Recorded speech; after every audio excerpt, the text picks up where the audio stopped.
Welcome into the Cam and Strick podcast, episode number 138. Now, can I just start this off, Cam? I usually start it off anyway because I want to give the people what they want. I mean, there's people out there who are like struggling. They need to feel good about themselves. Some people do feel good about themselves, and they just tune in so they can hear me. Send them a picture of yourself. They'll feel better about themselves.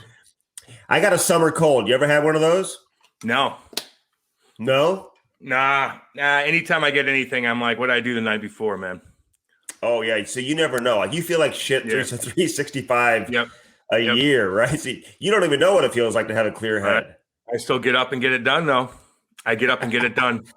I do a lot of shit this morning already. I can see you just woke the fuck up.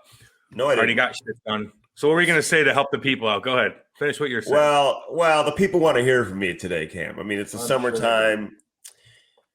Man, I honestly thought yesterday I could sweat it out being on the Traeger all day because I was on the Traeger. I will say that I was on the Traeger. Oh, my God, it was so hot. This barbecue thing, let me just say something about this barbecue thing real quick, and then we'll move on. Yeah, because people don't want to hear it. Well, they want to hear it. But there's got to be a max temperature, and then you just got to cook inside. You don't need to cook outside when it's that hot out. Well, it depends on what kind of setup you got, man. You have shade? I mean, I don't have shade right now. I do. If you don't have shade, dude, all you're doing is sweating like over the food, and it's just miserable. It's not worth it. So yeah, dude, you know, if you lived up by me, Andy, all we do is just call up to the clubhouse and get some 5-star dining and just pick it up and come back home and kick our feet up. But you don't have that. So you might have to barbecue and just suck it up because the kids do have to eat, whether it's grass or fish or whatever. You still got to cook for them. So you got to suck that up, dude. Put it in the damn shade. Okay, so I got to be honest, though. First off, we do. No, lie to me. Creve Coeur Racket Club is where we belong to, okay? and that's for the fancy lads. That's for the fancy lads. Oh my God Almighty! What a nerd club! They got no racquetball club. Oh, you nerd! No, it's not racquetball, dude. It's a tennis club. Tennis and swim. Tennis and swim. I mean, it's good for kids. If you take your kids there and they get a workout, I get it. But I ain't going in our club and hanging out with no racquetball folk. What are you going to talk about? It's not racquetball, dude. It's tennis. I'm not going to talk to tennis people either. You ever play tennis? Boring. Hell you ever play tennis? Nah. You know what, though, Andy? I will say this. I might. Why are you chirping? Why are you chirping a tennis and swim club? These are this is very elite status here. I don't know why you're trying to cheap. You're trying to chirp. No, I know. Elite could be an elite. I said nerdy. I didn't say they didn't have any money. I said they got money and they're nerdy. I mean, come on. Get out of here. Okay, hold on. What's more nerdy than golf? I mean, honestly, I know you. Okay, hold on. True. Hold on, because you're doing the golf thing now, and I get it. But just a few months ago, we were on the same page with that. Now you're seeing it up close and personal. I mean, let me just say this. Somebody texted me the other day about playing golf yesterday at 7 o'clock in the morning. I said, I'm not doing it. 7 a.m. golf?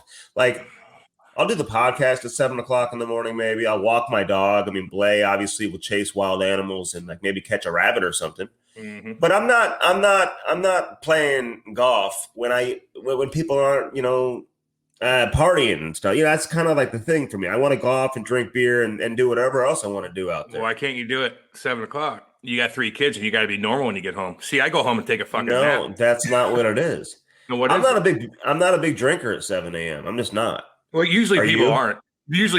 But thank you. Other folk.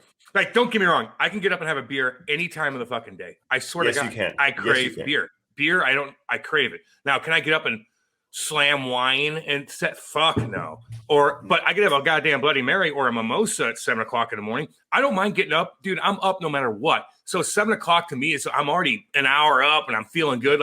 Kate and I were talking about the other day. We're gonna go golf at 7, dude. You get done by 12.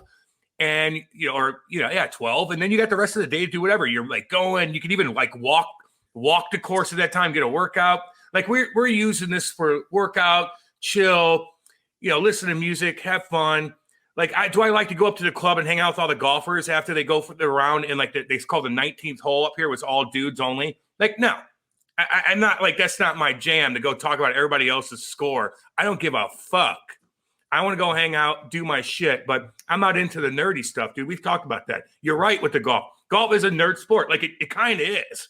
I mean, it kind of is. But, man, If you get decent at it, it could be really fun. I'm just not into the talk good. Remember we talked about the chirp each other where they make up that, just like your golf game. They all, it's not funny to me, right? No, it's not. It's not. So yesterday, Cam, there's like a group of people that come over. They look very professional, very high class. Okay. And they got like some green polos on. Okay. Some green polos. And it says something on there. And they're from like the Conservation Society. Yeah. And on the edge of my property, there's like these oak trees. And they're like measuring the tree and they're looking at the tree. Apparently, on the edge of my property, it basically is my property. Go ahead. I've got a historic tree that is about to get recognized for like being historic. I mean, they're trying to figure out how old it is. Why? Because they want to put a gas station there or something? You can look at the rings and all that, to see. Yeah. It kind of happens. Dude, yeah, I know. Okay, listen, I'll tell you. Well, hurry the fuck up. Because I used to live in the Northland up in 7,000 elevation. I know what it's all about. I went to school where my school name was the Lumberjack. So I'm all about it. You stared at stars with a bunch of dudes. Yeah. In the Coconino National Forest. Dude, apparently we've got a tree here that's like 500 years old. It's like a historic tree. And they're about to like recognize it where like nobody can come near it. It's going to get a little sign on it. Like they don't put the sign on the tree, but like right below it to recognize the importance and the significance of this tree right in my yard, dude. It's protecting my family. Andy, I'm looking at like 50,000 of them right now in my backyard. Shut the fuck up. No, there's a billion. No. There's a billion of those cruising around, dude. Like seriously, I got fucking arrowheads in my backyard and shit, dude. Like it's crazy out here. You got one tree that they're debating on tearing down to put a goddamn gas station up because there's so many people around by you. No. That's why they recognize it. Otherwise, who gives a shit? They want to tear the goddamn thing down because they're probably putting a fucking highway there. Cam, you don't have the guy in the green polo coming over to your house to like recognize this tree and like they're all over the damn place. No, hey, they're all over the place here.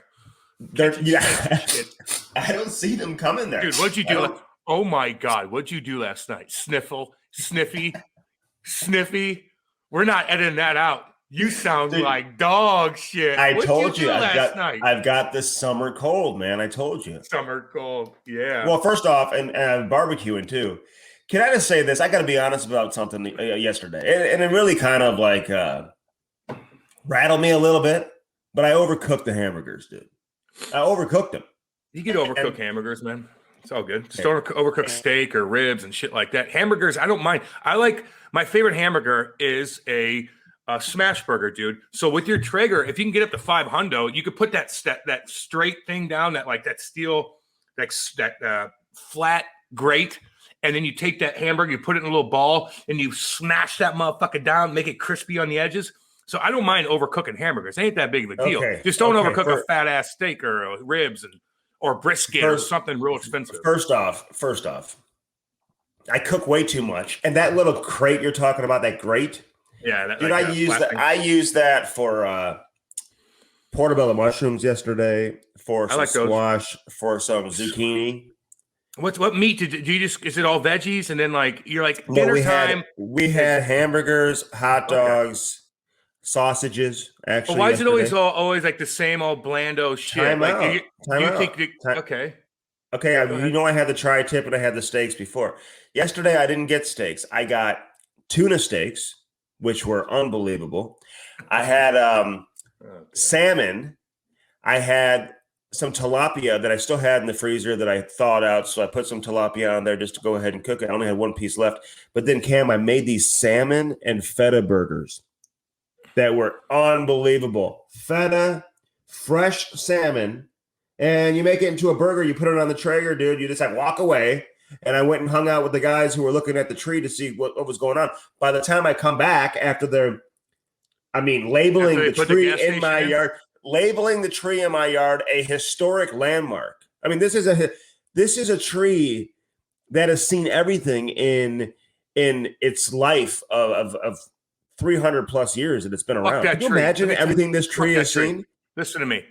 There's a shark that's 500 years old that they just found, and it's from like the 1600s. So see what that motherfucker saw. That damn thing has seen King Louis XIV bring all those hot ass chicks over to Montreal and then like breed with them. And that's why there's so many dime pieces cruising around Montreal. That shark saw King Louis XIV cruise on over and do his thing. That shark is cooler than that tree. And I got a graveyard in my backyard. Like, what are we talking about here? Dude, I got historic landmarks. It's just stop trying to one-up me with my tree. Just understand that this tree that I have, it's one of the most widely recognized trees in the country. I mean, not many trees get this label and get this type of attention and recognition. So, well, it will be soon. Well, dude, over in England, though, in all honesty, fuck that stupid tree. It's going to be knocked down in a month anyway because people demand it so they could actually drive their cars around because it's so populated where you live. But it's a federal offense to go near it. You can't touch this tree. It's a federal offense. Can you look at it? Are they going to shoot you? Look at it. You can look at it. But there's some trees in Nottingham, dude. That big old tree from back in the day, from back in like, I believe it was the Robin Hood days in like the 11th century. Jesus Christ. Now that big old tree with that big trunk, like that thing's like really, really old. But no, man, like in all honesty, I do like that kind of shit, dude. That historical aspect of things. That's why I love it out here. I mean, you're reaching for shit. You find a tree a mile away from your house that maybe is old and you brag about it for 20 minutes. I'm like literally looking at the same shit in my backyard with a fucking graveyard from the 1800s. So like you're one up in me because I'm the first one that talks about this shit. Now you're like, I have a tree somewhere in my neighborhood. It's on my property line. It's on my property. Oh yeah, why don't you take a picture and tweet it and put it on your Instagram account? I'm going to. And how about I send you another video so you could post it on your Instagram account too and get some likes and shit. Let me do that for you. Well, when the people start asking me to see the tree, because I don't like putting it out there unless people really know what I'm talking about. I never know like who understands, who doesn't understand. So when people start asking for the tree, I'm going to send them a picture of the tree. And it's historic. Good. You'll get a lot of them, sure. Did you hear the story of that guy who was swallowed by a whale? Now, people are saying it didn't happen, but go ahead. He was living in a whale's mouth. It's like a cartoon, dude. Like, you know, like how the cartoon characters go inside the mouth of like a land creature or a sea creature. In this case, a sea creature. They're like living in there. And he's like, oh, it's so dark in here. What's going on? And all of a sudden the whale just like spits him out. Now, I saw the interview and I was doing my own investigation as to whether or not this happened or not, because you just never know. Well, you get a lot of things in your mouth that you spit out. So it's just like, you know, you know what the whale's all about. Yeah, like steak. Okay. Yeah, like red meat, other things. Okay, so anyway, you don't need to go there. You try to interrupt the story. And just you know, I mean, I don't understand. I got historic trees that I'm looking at right now, and I'm trying to tell a story. So this dude's out of Massachusetts, and very well known, very respected lobster diver. That's something you could never do. You could never be a lobster diver. It's not that far down, to be honest with you. We've done it before in fucking in a British Virgin Islands. So go fuck yourself. BVI, you been out there? Yeah. Remember those yachts I'm on all the time that I send you? I know. That's the only time Cam goes out of town. He goes out of town like once every other year when one person takes him out of town, pays for him. Cam doesn't have to pay for it. He never leaves his house unless that guy takes him out of town. Dude, you need to go on a vacation right now. That's what you need. Well, you gotta you got to decompress, dude. You got to like take a deep breath. There's so much to see out in the world right now. Yeah, and we're leaving town again in a couple of weeks. We're leaving town again in a couple of weeks, and then we're leaving town again before the season starts back up. Man, I need to travel. Travel is probably the most important aspect of living, dude. I really believe you have to see things. You got to get out. You got to travel, dude. I really believe that. If I lived where you lived, I want to get the fuck out all the goddamn time. But if you lived out here, it's like you got everything around you, man. You got lakes, you got this, you got that. So I don't need to do much. You don't have lakes. You got a pond. You don't have lakes. And let me say this: I don't care if you live in you can live in Hawaii, dude. Like, you need to go out and see things. You got to travel. You got to see the world, dude. It's important. Andy. I'm just telling you. Andy, I played hockey my whole life, unlike you. I did see the world. I don't need to go anywhere. Where'd you go? Edmonton? Pretty fucking big major city in North America, you donkey. I lived in England. I traveled all over the place out there. What the fuck you talking about? Damn, I've done that too. Oh, I've done that too. Oh yeah, who'd you play for out there? I've traveled the NHL. I've traveled the NHL schedule. I've been to every building in the league. I know what it's like. Listen, I love going to Montreal. I love going to some of these cities, man. That's part of it. I'll give you that. I mean, there's no doubt. Thank you. But now that you're not playing, you've been retired for what, 10 plus years or whatever it is. 5+ years. 5 plus years. Well, it's time to get back on the road. You had a fucking brain today. It's time to get back on the road. You need to start traveling a little bit. Andy, I don't like flying, homie. Andy, I don't like flying, even private. I don't like it. I'll drive my fucking big old truck, and Kate and I quit sniffing in the goddamn mic, dude. You fucking partied last night. Who you kidding? I'll take my truck and go down to or Table Rock Lake, and there's no one down there. And Kate and I'll just rent a boat, and we'll go cruise and find like a cool cove, jam out the Pink Floyd, get our fucking minds right, get a tan. No one bugs you. There's not many Water Charlie out there either. Where is this? It's Table Rock Lake down in southern Missouri. It's real pretty. Rolling hills. It's the Ozark Mountain Range. I know where you're. That doesn't count, beautiful. Dude. It's like Chris Pronger, for example, who came on with us. You don't think he traveled the NHL World Tour for 20 years? And now he's got a travel company, dude. He understands the importance. Travel it's important for your relationship too. Believe me, trust me. And you got to know that you got to get out of town. But let's get back to the whale real quick. Yeah, Kate and I are perfectly fine, to be honest with you, but go ahead. Okay. Thank you. Anything else you want to tell me about? Tell me more about how to be happy. Yeah, we're fine. We're going to stay in Missouri the rest of our life. We're never going to leave Missouri.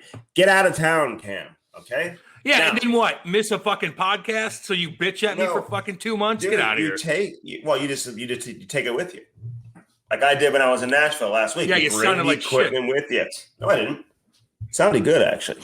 Sounded good. You sound like shit today. Well, yeah. I mean, dude, I was barbecuing and hanging out with the conservation Snuffleupagus. What's his name from fucking Saturday Night or Sesame Street? Hi, bird. Fucking crackhead. Jesus. What makes you think that the dude who was swallowed by the whale, that it wasn't? Because true? when they did the decompression state, if you're in that, would have fucked them up real bad. And I not that I know anything, but that. Look, I want to believe it. I probably do. It probably did happen. Something fucking happened. But yeah, that's got to be like the most miserable, scary, horrific thing ever, to be stuck in a fucking mouth and you're like, it's warm in here. And they just like, blah, spit your ass out. And you're like, okay. You swim up to the thing like, whoa, that was interesting.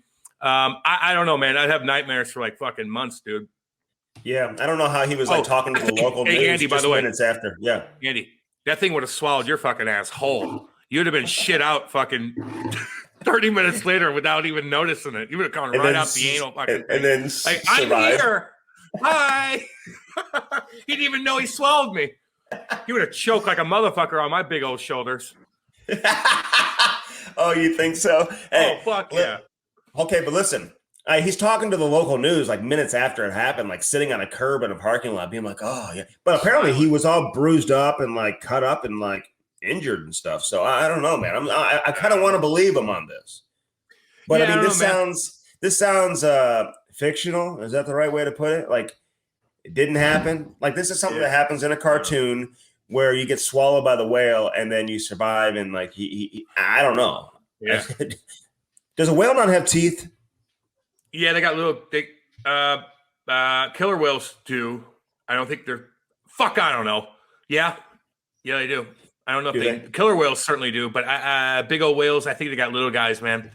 But they swallow your shithole, dude. Like is that what they do? They just swallow you because it's not like a shark. Fucking whale.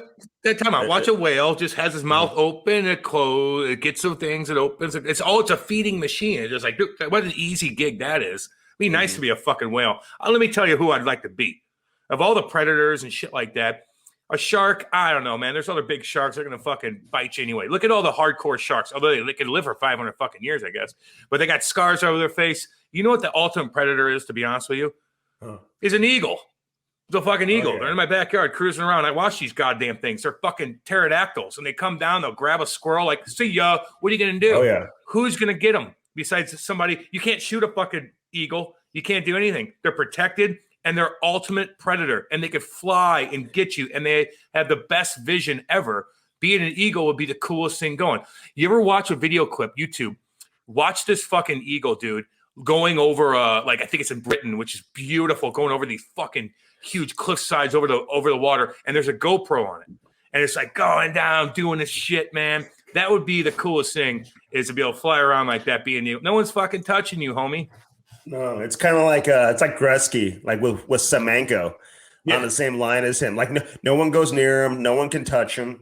Yep. Hey, I'm with you there, man. Those bald eagles are they're precious. Fuck it. Oh, dude. Yeah, man. You don't mess with those. Like, look, I'm not a big, we didn't talk about it because we do the radio. We get mixed up on what we talk about, Andy. But I hate, and I don't know if I said this before in the podcast, but I don't like big game hunters, dude. I'm sorry. I don't have respect. You've said that. You said that several times. Yeah. Okay, but I don't. Yeah. Just like a guy the other day, Andy. He's this real wealthy guy's in Africa. This poor majestic lion is just sitting there like this, laying underneath a tree, just like chilling, like doing its thing. And this guy comes up, shoots it, misses, and the thing comes right after him and fucking buckles his ass. I think tore him up pretty good. Yeah. But why didn't you shoot him again? Because the thing just like scared him and pounced right at him. He's like trying to get, I don't know. But it's like, fuck you. Couple things, dude. Couple things. Because I'm getting ready for my trip.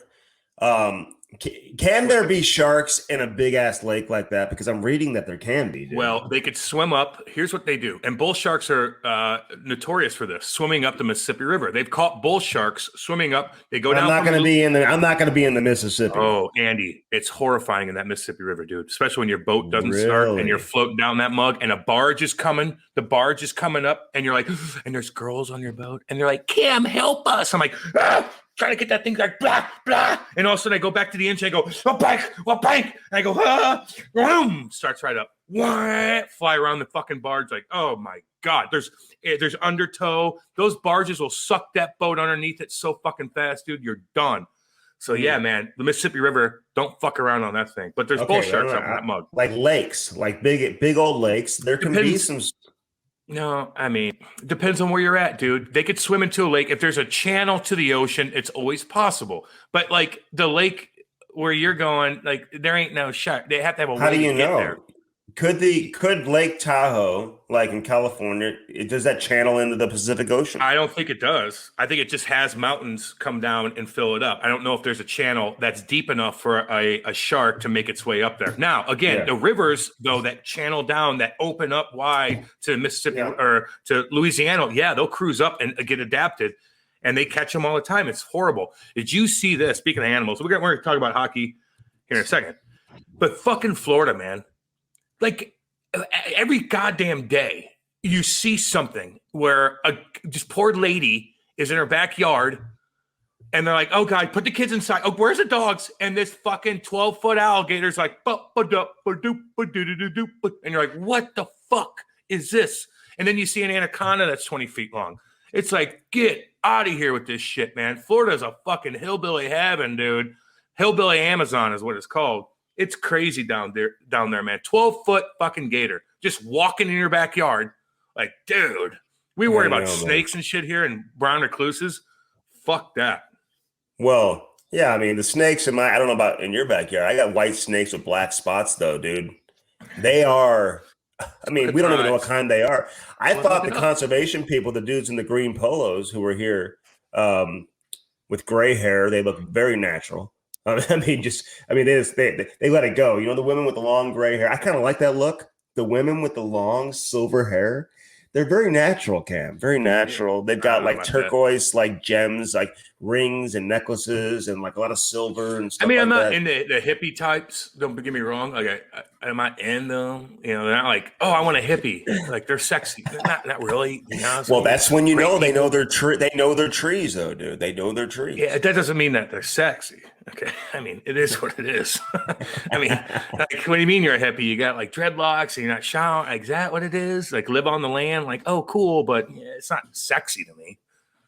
So, could you live on the land? I mean, could you do it? No, I could. If I got stuck out in the middle of the woods in Missouri, I'd be okay.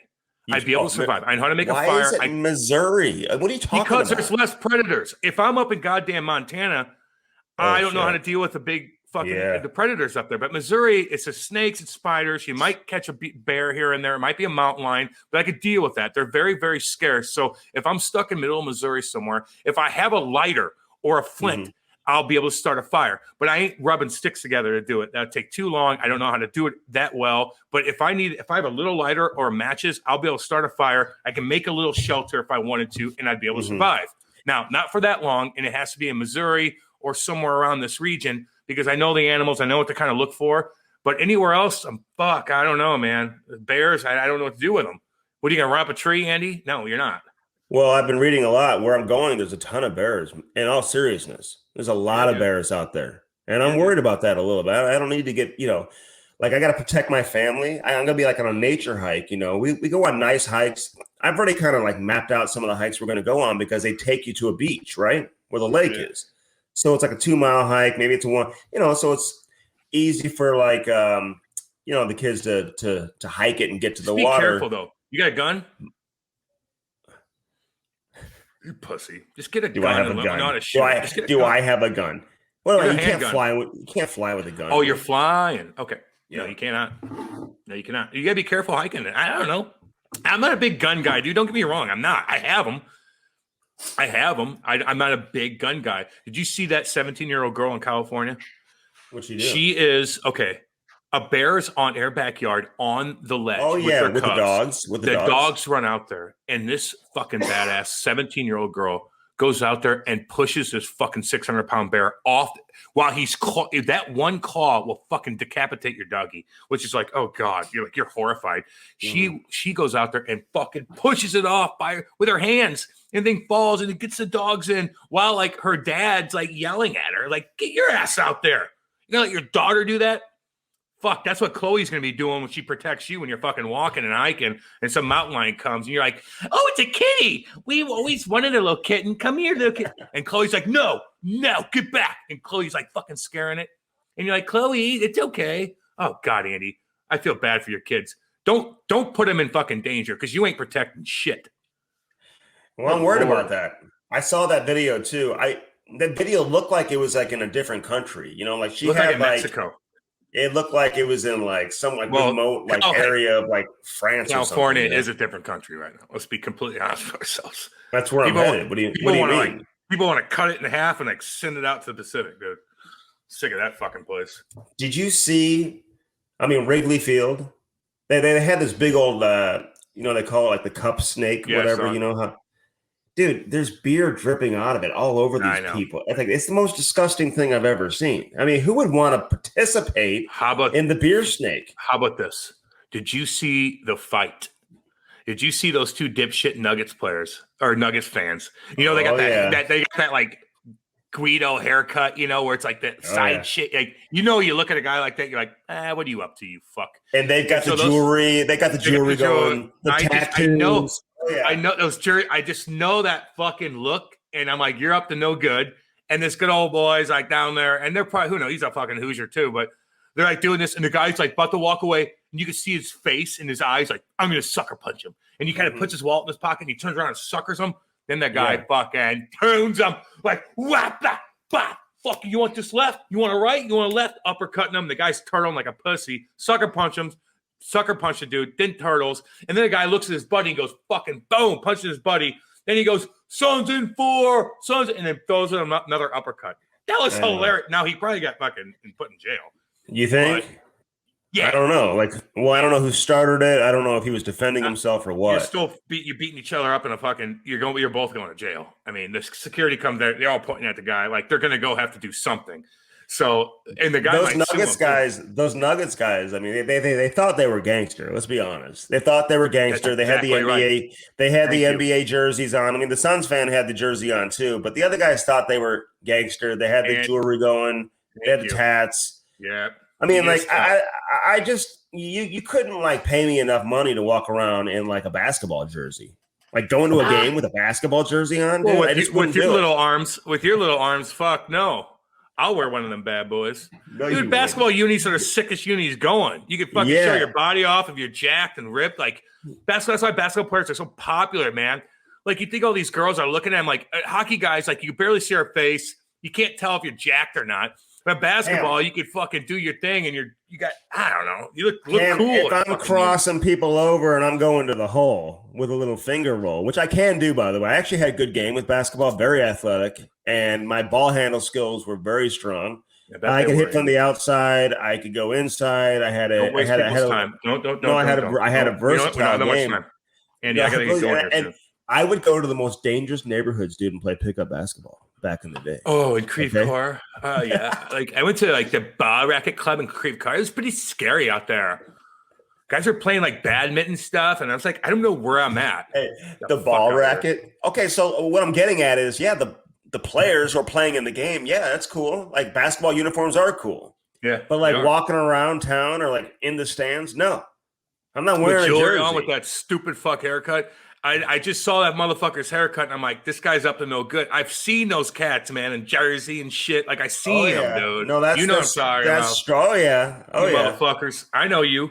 And this guy, he had that look on his face right when he's about to walk out. He's like, nope, I'm going to sucker punch him. That's what you get, you pussy. Remember, just like that dude who went viral a few weeks ago, who you said, like, that was me in high school, like that, that guy who was who was dancing at the basketball game and he had the sleeve on. Oh, that was you in high school. Yeah. Yeah. That wasn't me. But I will say there were lots of those rolling around my high school, though, man. I'll tell you, I know exactly what that guy. I know exactly who that was. Here's what I had. Exactly who it was. Oh, I know. And they're dipshits.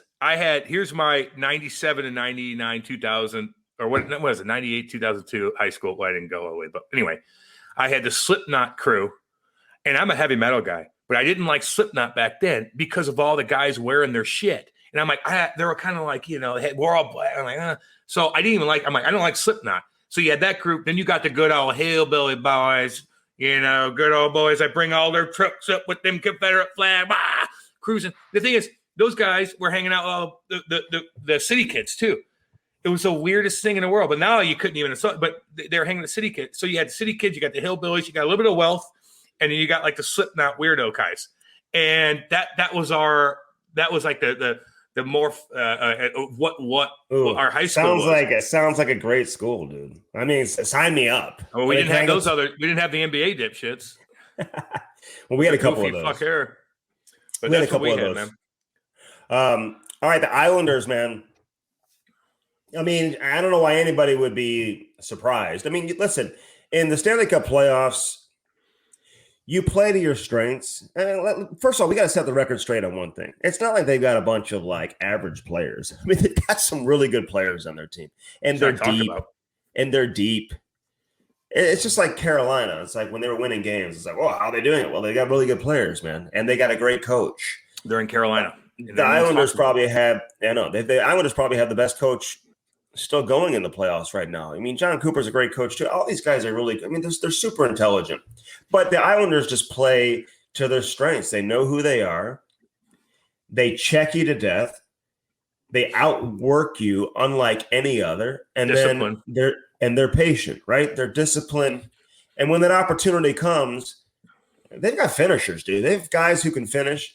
Matt Barzal, man, I talked to other players about this guy. He apparently is hilarious, just like super confident for a young guy. Cool guy. Really cool guy. Oh, yeah, dude. Oh, Braden Shen was telling me, like, Braden Shen played with him in the World Championships after Barzal's rookie season.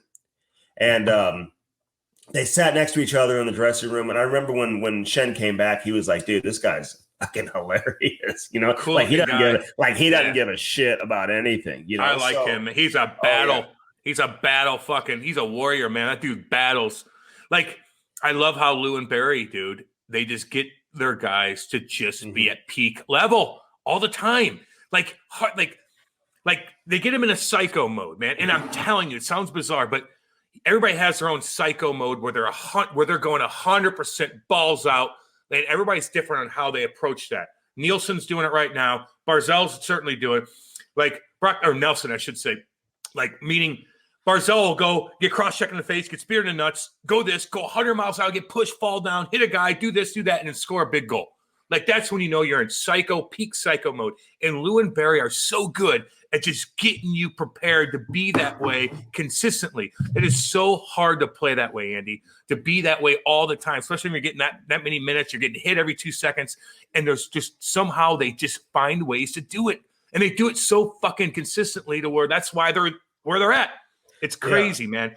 Tampa didn't have it.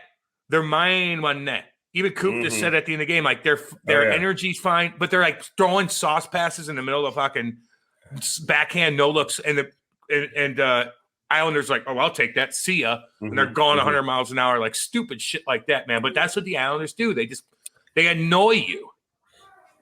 No, they do, and they're patient, like I said, and then they're opportunistic. The Lightning, obviously, they're going to bounce back. They're going to come back, 100%. I don't know if they're going to win the series or not. To me, I wouldn't be shocked at all. Like, it's so difficult to repeat. You just see it in the eyes of Tampa Bay. They look exhausted. They look mentally fatigued. Yeah. It's like, how badly do you want it? How badly are they willing to dig in to do it again? Versus the team who hasn't done it. You know what I mean? Yeah. Like a team who hasn't done it is going to dig. I think Tampa Bay has that next level, especially when a guy like Stamkos turns the puck over. You know he's going to be better, and he's going to want to atone for that. Yep. And they've got obviously so much talent on their team, and they got a great goaltender. But I don't know. The biggest question for me, real quick, is the Islanders. As good as they play, they scored 2 goals, right? Are they going to be able to score enough? Because at some point in time, you just wonder, is Tampa Bay going to turn into Tampa Bay? Are they going to catch fire and start putting the puck in the net too? Well, they could with other teams, but some teams are so damn good defensively that this might just be a fucking clogged up neutral zone type of series. It might get really boring, Andy. It might be a boring series where Tampa's not going, they're not going back and forth 100 miles an hour, loosey-goosey, fucking go. It's going to be like tighten it, turn the puck over, dump it in, turn the puck over, dump it in, just clogged up. Oh, somebody gets a goal, and then wait for that opportunity, wait for somebody to do something stupid, take a penalty. They have a game plan, but Tampa's going to figure something out, dude. They're just too skilled. They're too skilled. And Vasilevsky, like that Barzal goal, like could he have that bad? He probably thought Barzal was going fucking bar down because he usually does that when he's coming in like that. Like he can get the puck up easily, but he went 5 holes. Was it a weak goal? I don't think it was weak. I thought this one was great pass from Bailey, but I really thought that that Vasilevsky maybe thought Barzal was going to go to his backhand because Barzal kind of brought it wide as a right-hand shot, like you and I are, Cam. Yep. A right-hand shot, he kind of pulled it, wide to his right, and it looked like maybe he was going to slide back over to his backhand, maybe try to go 5-hole, whatever. And it just opened up the legs, and he had that quick little release, and he was able to slide. He knows what he's doing, though, Andy. And remember, he came down the one time where he can go to his backhand bar down, but he could also go to his backhand if the paddle's not down and cut it back. And then boom. Like he's so shifty. Like that fucking kid's awesome, dude. And he's a warrior, man. Fuck yeah. I know. He's a great passer. No one talks about him. No, I think he's got, what did he have, 5 goals in his last 4 games, something like that. And again, he struggled early on in the playoffs too, and people were kind of talking shit, whatever. That's why the playoffs are a long time. If you can hang in there and you can go on a long run, I mean, different guys are going to come in and out when it comes to producing. Vasilevsky would have liked to have the second goal back. I mean, that was straight shooter on goaltender, mano a mano, and 99 out of 100. Vasilevsky's going to make that save. It just so happened to be the one shot that he let in. So this is going to be a great series, man. I enjoy it. Do you like the afternoon games? Like I don't know, Sunday afternoon? Yeah. Do you? Hell yeah. 2:00. Well, okay. How about this, Andy? If there's another game at night, I love it. But maybe if there wasn't you could have had a game at night yesterday. It didn't matter. And there's going to be an 8:00 game tonight with, of course, Montreal and Vegas. We'll see what happens with that. Who the fuck knows? Battle of the goaltenders. Let's see what happens. Sucks for the Vegas. I have to go to Montreal, though, and be like, yay. Let's go back in time. Oh, I can't wait to do more COVID stuff. Oh, 2,500 people. Oh, cool. We're used to fucking packed house. Now we got to go to Montreal, sit in the thing, and get who knows what they have to do as far as COVID rules still that are applied there. That kind of sucks for them. Although we get it. Hey, man, shit goes down. We understand. It's all good. Watch the coaches. I mean, you've got 18,000 fans in these buildings, right? Packed house. Obviously not in Montreal. I mean, just a packed house. And the coaches are wearing masks on the bench. I hate it. And they're pulling their mask off. They don't even have it over their mouth when they're talking to players, when they come off the ice, when they're talking about things. Like, it's like, what? Like, what's the point? Like, and as well as I do, Cam, as soon as these coaches are not in the in range of the cameras, right? Between periods, when they go back in the dressing room, when they're talking to players are coming in and out of the office, video, they're talking to players inside the room. There's no mask on. There's no mask on. They already got 50 fucking shots, man. They don't give up. It's so miserable. It's like, yeah, but they take them off. They don't even have them on. Well, like it's like why are they wearing them? I don't know. Well, what's the point, dude? Well, how about some of these? How about you watch the NBA and how about some of these interviewers that are 50 feet away in their own thing still have their mask on, interviewing somebody in a different room, just to have their mask on to show that I'm still doing my part. Like, get your all right. Yeah, but some of the reporters though for the NBA, they'll have some like beautiful masks. They have rhinestones and like sparkly stuff all over. Yeah, but you're them. hot. You're a hot girl. I want to see your face. The mask it's so depressing. You don't need it. Yeah. You're vaccinated. God, I can't say the word. Vasilevsky. And then all of a sudden you're like, "Hi, I'm the beautiful woman." Like, just take the damn thing off. Like, you don't need it on. You're just doing it to do it. Let me say this about Carey Price real quick. I know the game's tonight, so we'll see how it goes. Yeah, go ahead. We'll see how it goes. But this is the first time in a long time that he's been on the big stage. That's right. First time in a long time he's been on the big stage. Final Four. I want to see this guy. I want to see this guy deliver and truly put a stamp on who he is, who he's always been. The fact that he can still get back to that level. He can put a team on his back. He can be the best goaltender in the league because he's kind of given up that title the last couple of years. His team hasn't been as good. He hasn't had a team nearly as good in front of him. And they've got some injuries on the back end right now. It doesn't look like Petry's going to play in game one. We'll see how that plays out. They need him. Yep. But I want to see Carey Price truly live up to his reputation on a big stage like this, much like what we're seeing from Marc-Andre Fleury, who's so fun to watch. He may be the best skating goaltender I've seen in a long time, Cam. You don't look at that like that from a goaltender, but when watching this guy live, just little things like watching him, like when they pull their goaltender, when he has to skate to the bench or between, during TV timeouts or when they come out for the beginning of a period, watching this guy skate around, it's like he skates better than a lot of forwards do. I mean, he's unbelievable with goalie skates on. Oh, he skates better than you too, probably. I bet you I could beat him in a race. So here's the deal. I bet I could with his equipment on. Think? Oh, no way. What? I know it. Not him. Maybe others. You need heavy edges on skates. Okay, whatever. Maybe not now. Edge work. His edge work, dude. I like watching him. I isolate that motherfucker, dude. I'm looking at him. I don't give a fuck about the play sometimes. I just see how he reacts and goes side to side, stands back up, puts his paddle down, does a sauce pat. I used to do this with Marty all the time because he's fucking all. And you do this, and all of a sudden he get the puck, play the puck, and then sauce it out to the guy perfectly. And then all of a sudden it's a 3-on-2.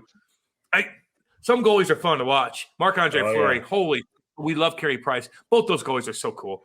Cool guys. Fucking awesome for the game. They wave to the fans and shit. Like, I love that interaction. Kind of like Better kind of does. Like, he plays the fans. I like goalies that have that fucking swag, dude. Oh, yeah. Medium. I love it, man. This is some great series going on. NHL's got a great product, dude. They do. Andy. Yeah, they do. And it always delivers, man. The Stanley Cup playoffs never, ever disappoint. Compared to this other bullshit you're watching right now, like, come on. The NHL is so emotional. So badass. And the NBA is not bad, actually. Oh, did you see that guy flop around last night? Who was that one dude? It's like, I got hit in the face. Oh, God. I don't know. Hey, the fights in the stands are cool in the NBA. I'll give you that. Baseball's boring as fuck. I mean, how's your product doing? All you're doing is talking about like sticky spider tack and how slow the games are. Where the NHL's like, we got to calm these guys down because they're killing each other. Help us. That's a fucking good product right there, man. You know what the Islanders defense reminds me of? Remember when you're like a kid, like in the summer, and maybe not you to an extent, but like most people, like you play like in men's league, whatever, and you're playing against like guys who are like 35 and they're so strong. They're so big. Like they're not like as good, but they're just so strong. You can't maneuver around them. Like they grab you, like you're like locked. They lock you up. That's how like the Islanders defense. They remind me like guys like Green, Pellick, some of these guys, they just get in your way and they're just stronger. They play like they all play kind of a same way, they just grind you down. Yeah. And you just can't maneuver around them, dude, because they're so strong and they play such a professional, sound defensive game, I get what you're saying with this. More so to the effect of it's like when we played against the Blues alumni like 10 years ago, Andy. Remember that? Yeah. When they were all on one team. Yeah. I was playing for the Devils. And I'm like, no, I'm going to play for the blue team. Mm-hmm. I haven't played for the Blues yet. And I remember going against like Rammer when he was younger, Rob Ramage. Yes. And then fucking Chaser when he was a little younger. Zombo, Jeff Brown, all those guys, man. Scotty Rupp, even though he didn't play, like, and then you're like, you try to go around them, like, they're just too smart for you. And they'll just get your way. That's what I mean. And I'm like, you know what I'm saying? This motherfucker. That's what the Islanders remind me of. Yeah. And they put the puck in the right spot and they just pick you apart. And they got the heavy stick. Like they just lock you down with their stick. That's what they remind me of, man. I agree, man. So I still found a way to get to the inside, though, Cam. You know that. I bet you did, Andy. I bet you did. I bet you did. All right, so look forward to a couple series. I hope they go long. Let's hope this continues. All right, the Cam and Strick podcast, this edition, man, bringing you Bruce McNall. Badass. And this guy's a badass, man. He's been through some real shit. He was like so far ahead of his time as a professional sports owner. Now there may have been some shady stuff going on. I don't know how he was making his money and doing whatever. But I mean, he's taking like Holly and Gretzky on private planes and like just doing his thing, man. He wanted to be one of the boys and own the team, and the players wanted to hang out with him. They did. Yes, they did. And he's an awesome guy. Very smart man. Very easy to talk to, and that's probably why he's so successful, because he could walk into a room, Andy, and know how to talk to any type of personality and how to juggle it. And he sold these ancient coins and shit. Like his story is crazy. And you talk to him, you're like, dude, like you're a really cool guy. Like, aren't you supposed to be like spaced out and be in your own little bubble and fucking whatever? And you're he's got normal. Great demeanor, great attitude. Now, for people who don't know, listen, he's the guy who made the Gretzky trade from Edmonton to LA. I mean, arguably the biggest trade in the history of professional sports, honestly. I mean, it's up there. Certainly the biggest trade in the history of hockey.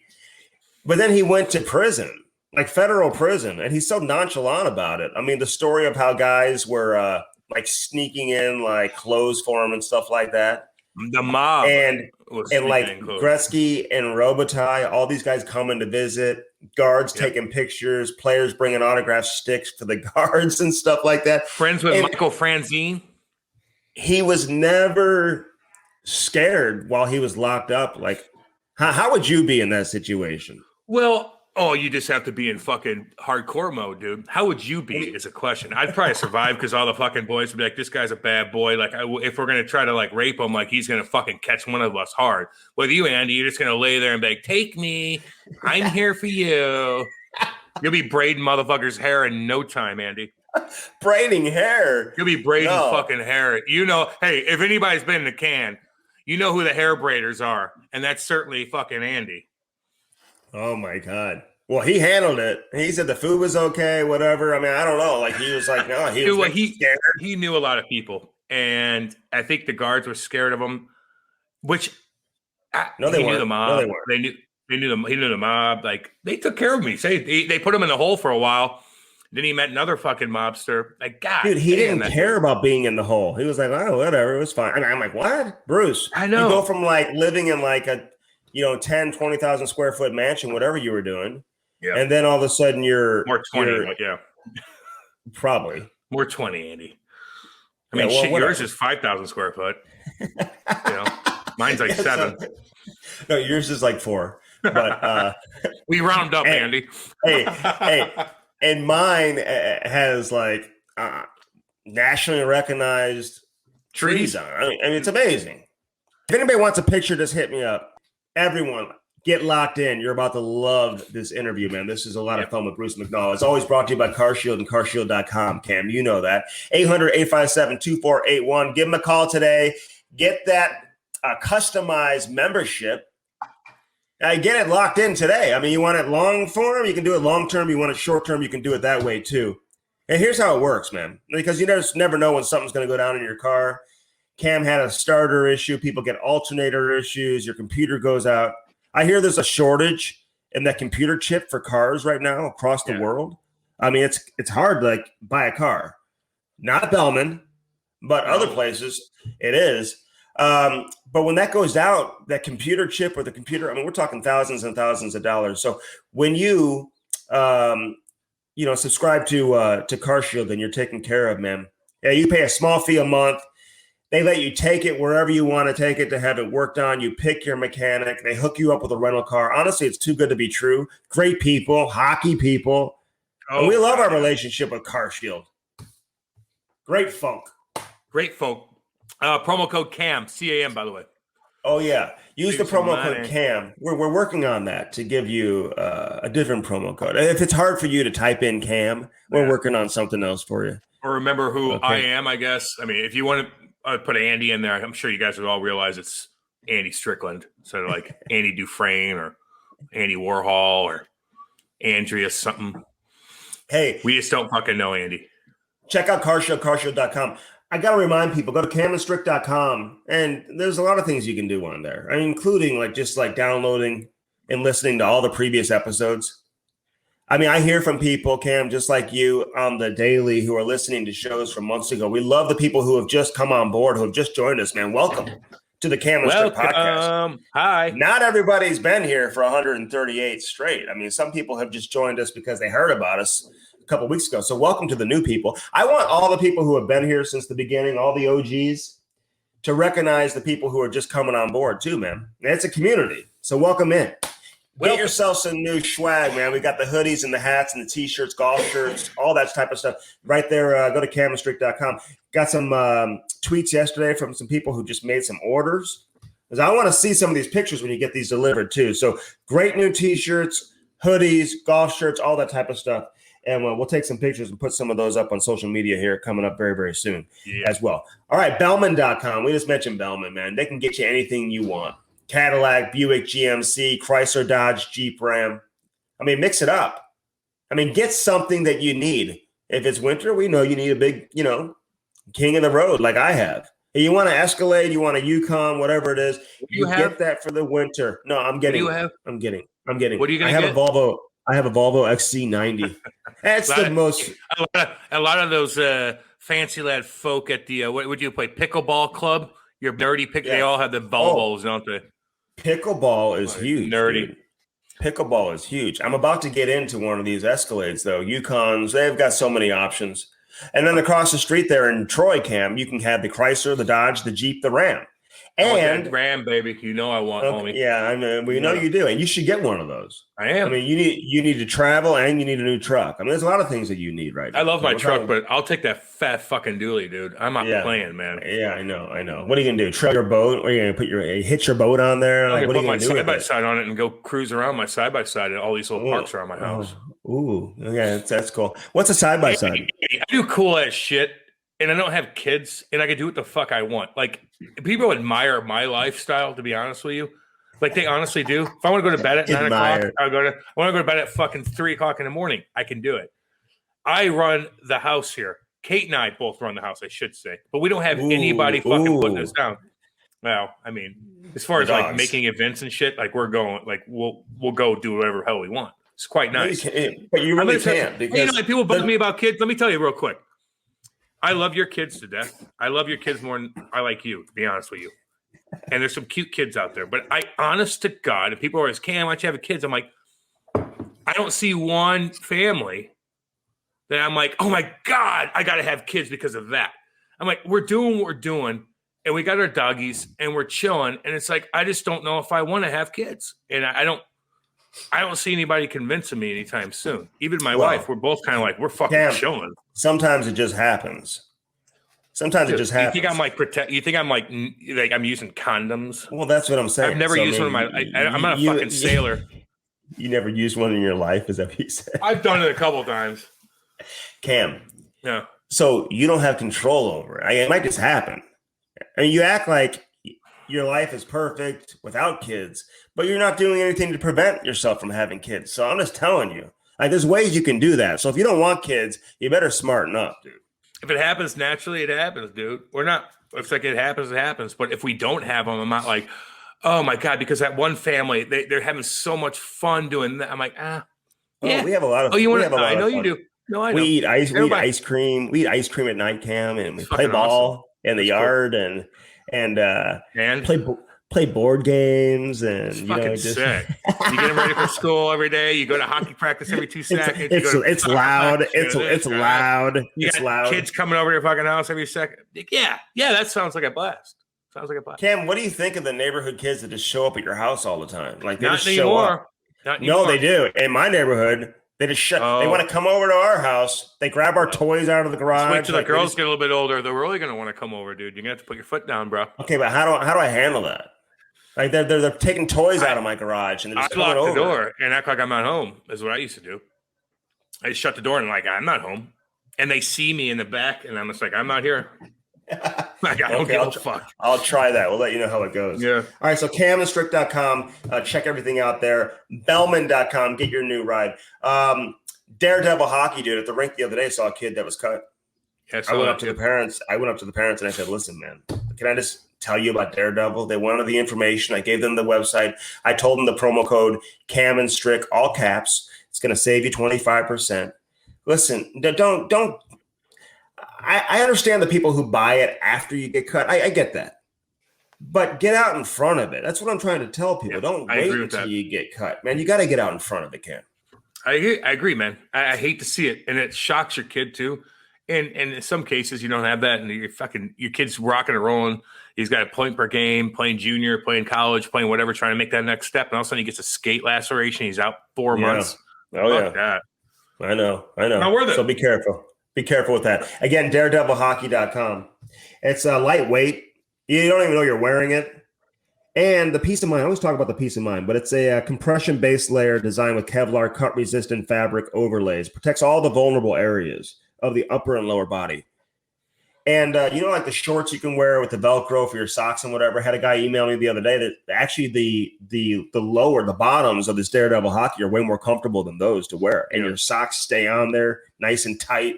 So, again. Nothing worse than your socks falling down because you're guarded by the socks, God. Man. No, so you look like a fucking idiot, too. So what I'm getting at, this is like quality hockey apparel too. It's not just gonna protect you. It's quality hockey apparel. So again, daredevilhockey.com, promo code Cam and Strick, all capped. It's gonna save you 25%, and it's gonna save you from going to the emergency room. It's gonna save you a trip from going to the emergency room as well. Yeah, all right, let's get to our boy Bruce McNall, man. People are gonna love this interview. Legendary name in Southern California. Hung out with that movie stars. Used to own the Lakers too, or maybe I don't know if he owned the Lakers or not, but Jerry Buss, longtime legendary owner of the LA Lakers, he and Bruce were tight. We talk about his whole life story, man. It's very interesting, very entertaining as well. So enjoy this episode number 138 right here in the Cam and Strick podcast. Bruce. Hey, Andy. What's up? What's up, big boy? How you doing? How are you doing? I'm hanging in there all right, surviving. Hey, that's all you can do. That's all Bruce. that matters, we're survivors too. Yep, exactly. What do you got going today, man? You got we know Alan Thicke, by the way. He did a bunch of charity stuff with the Blues. Played hockey with us. Right. Hey, hold on, Bruce. Are you in his music video? Is that what you're doing over at Robin's house today with all the hot chicks? I'm doing Blur Lines too. But keep it quiet. Right on, man. Well, some charity thing for his dad, some podcast or something for his dad or something. Cool. That thing. Okay, so what are you doing nowadays? Like, what's keeping you busy? Like, are you still interacting with a lot of the old school guys that you knew for a long time? You mean some of the bigger names and whatever? Like, what's keeping you busy on the day to day? Well, day to day, yes, I'm in touch with Gretzky all the time. I'm in touch with Luke. Of course, he runs the Kings now, so I'm dealing with that a lot. Bernie McSorley, a lot of my old players I'm still in contact with. So that's fine. And otherwise, I've been working for the most part with a fellow named Steve Markoff. We did a lot of films together, and he's still involved with that. And finally, I'm working most recently with a fellow named Greg Morris, who's the largest dealer in sports cards. You know how crazy hot that field is right now. Oh, yeah. Super hot. I know, man. Super hot. I tried to buy one of your cards. Impossible. I couldn't afford it. One of Cam's cards? They're like $450. They actually give them out for free is what they do. Yeah, they actually, do. you find them on the street. They do it at Hardee's. I think I just ran over one with my car, Bruce. Yeah. And I reversed and ran over it again, just so you know. Okay. If he had a card, I'd run his over, but he didn't have any. Hey, Yeah, right? so do you miss running sports? Like, do you miss that whole lifestyle? Like, I mean, just like for people who don't know, I mean, you lived a lavish lifestyle. You're obviously, we're making a bunch of money, and you can kind of fill us in how you were making the money. And you owned the LA Kings. You were involved in the NBA, the CFL, and then your life went in a different direction, which we can talk about. And obviously, you're famous for the Wayne Gretzky trade and all that type of stuff. But do you miss the lifestyle that you lived back in the 80s and the 90s? Yeah, in some ways I do. Most ways, I guess you'd say. I mean, who wouldn't, right? I mean, it was crazy times. I loved dealing with sports in those days. I don't know if I would care to it that much today. It's such a huge corporate-like business nowadays. I don't think I would fit in personally that well. The relationships with the players that I had, I don't think is possible today. And so I don't know if I care about today. But yes, I miss those past days. It was a lot of fun. But at the same time, I had at my height so many thousands of employees. I felt responsible for everybody. So in a way, I don't miss that part of it. The responsibilities that I had, trying to make everybody happy. Even in sports, for example, trading a player. Like when I traded, I don't know, Bernie Nichols, for example. It was tough. I don't like that because I'm the final guy. I realize the GMs do the dirty work, but the players all know that I can stop anything I wanted to stop. So, responsibility started and stopped with me, and that's a lot of pressure in a way. So, yes, but there's hassles too. Why do you think it's different now, though? If you're dealing with those kind of guys, like I feel like you were just, easy going, talking to everybody. A lot of owners are like that. Some owners aren't. Some GMs are like that. Some aren't. But like, were you just always involved with different things? And so now you say that you couldn't do it. Why would that be? Well, from what I can see and what I feel now, that may not be true with all owners around. Like you said, I don't know that many of the current owners, but to the ones I do know and the feelings I get from the current players, for example, on the Kings and certainly the old players and Luke and Gretzky and people like that, they all say that it's changed a lot. My relationship with the players was that we were all one team. It wasn't a them against us. It wasn't a situation where, as an owner, I was trying to, not pay them all I could, not to, take care of them, not to have fun with them. We would go out a lot. I mean, there were times that even from other teams, Jesus. I mean, when we had all-star games, I was the only guy that had a jet in those days. And so the other players would say, hey, can we come with the guys? We want to go to Atlantic City or something like that. So I was always, drag along Brett Hall or, those kind of guys all the time. How was that? Chaser try to jump on board? Holy never talked on the plane, did he? Oh my God! Couldn't shut him up. That's so funny, man. And you were kind of like the Mark Cuban, Jerry Jones before those guys even existed, but maybe even on a completely different level. Cooler. Because you like to run with the celebrities and party and have fun and all that. So how did you make your money, though? Like, how did you have enough money to be able to be in the mix with these people, like party with them, but then obviously, buy some of these teams? Yeah. Well, my biggest income was from the coin business, which I started when I was about 12, 13 years old. And it was dealing in ancient Greek and Roman coins, which nobody really did at that time around LA, certainly. And I could find things, cheaply and then and resell them. I used to mimeograph a price list, put an ad in the newspaper to send for the list, and collectors would send it. I would sell the coins and so forth. By the time it was about 14, 15, I was doing about $1,000 a week on that.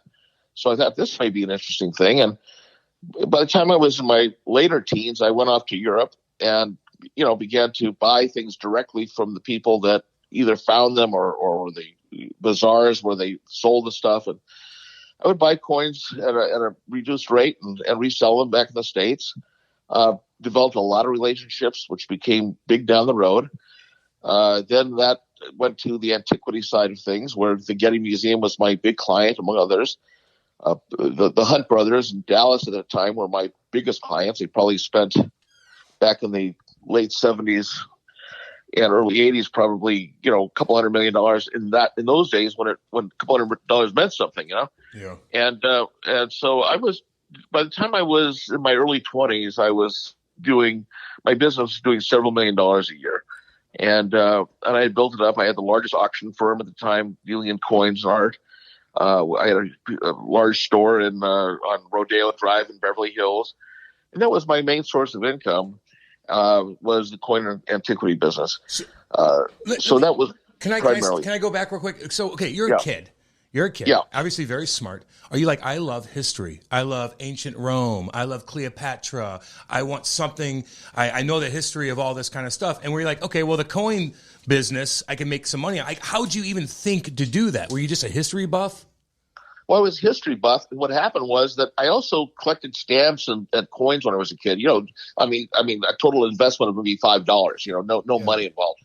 And one day I went to a coin shop to, I think, buy an album or something, and I saw in the glass cabinet they had there 2 Roman coins. They were like $1 each. And by the way, they're still worth about $1 each. They were very common coins. But I couldn't believe that something 2,000 years old is $1. And I was fascinated with history in those days. So I bought the 2 coins, and I bought the basic book talking about them. And I started to research it, and I just loved the idea of actually holding something that was 2,000 years old. And that's what started my passion for it. And then I realized very quickly that nobody else really in L.A. anyway knew much about it, although it was very big business in Europe and to an extent on the East Coast also. But nobody around here knew much about it. So I was able to sort of play on my uniqueness to build up a company that was unique to that business in this area. All right. So how'd you get in trouble? So how did things all of a sudden go south for you? Like, what were you doing that was illegal?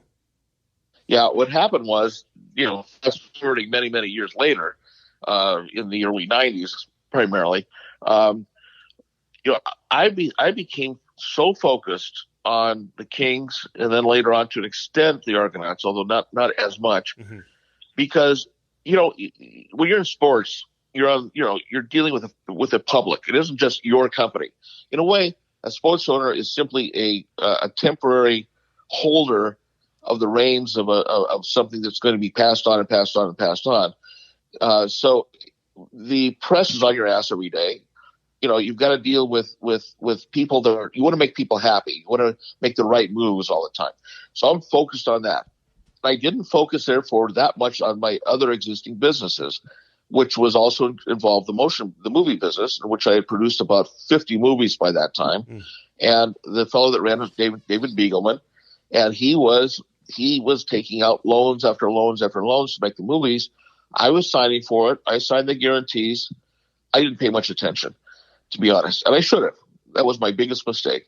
And also, the other companies were not doing that well because, again, I wasn't focused that much on them.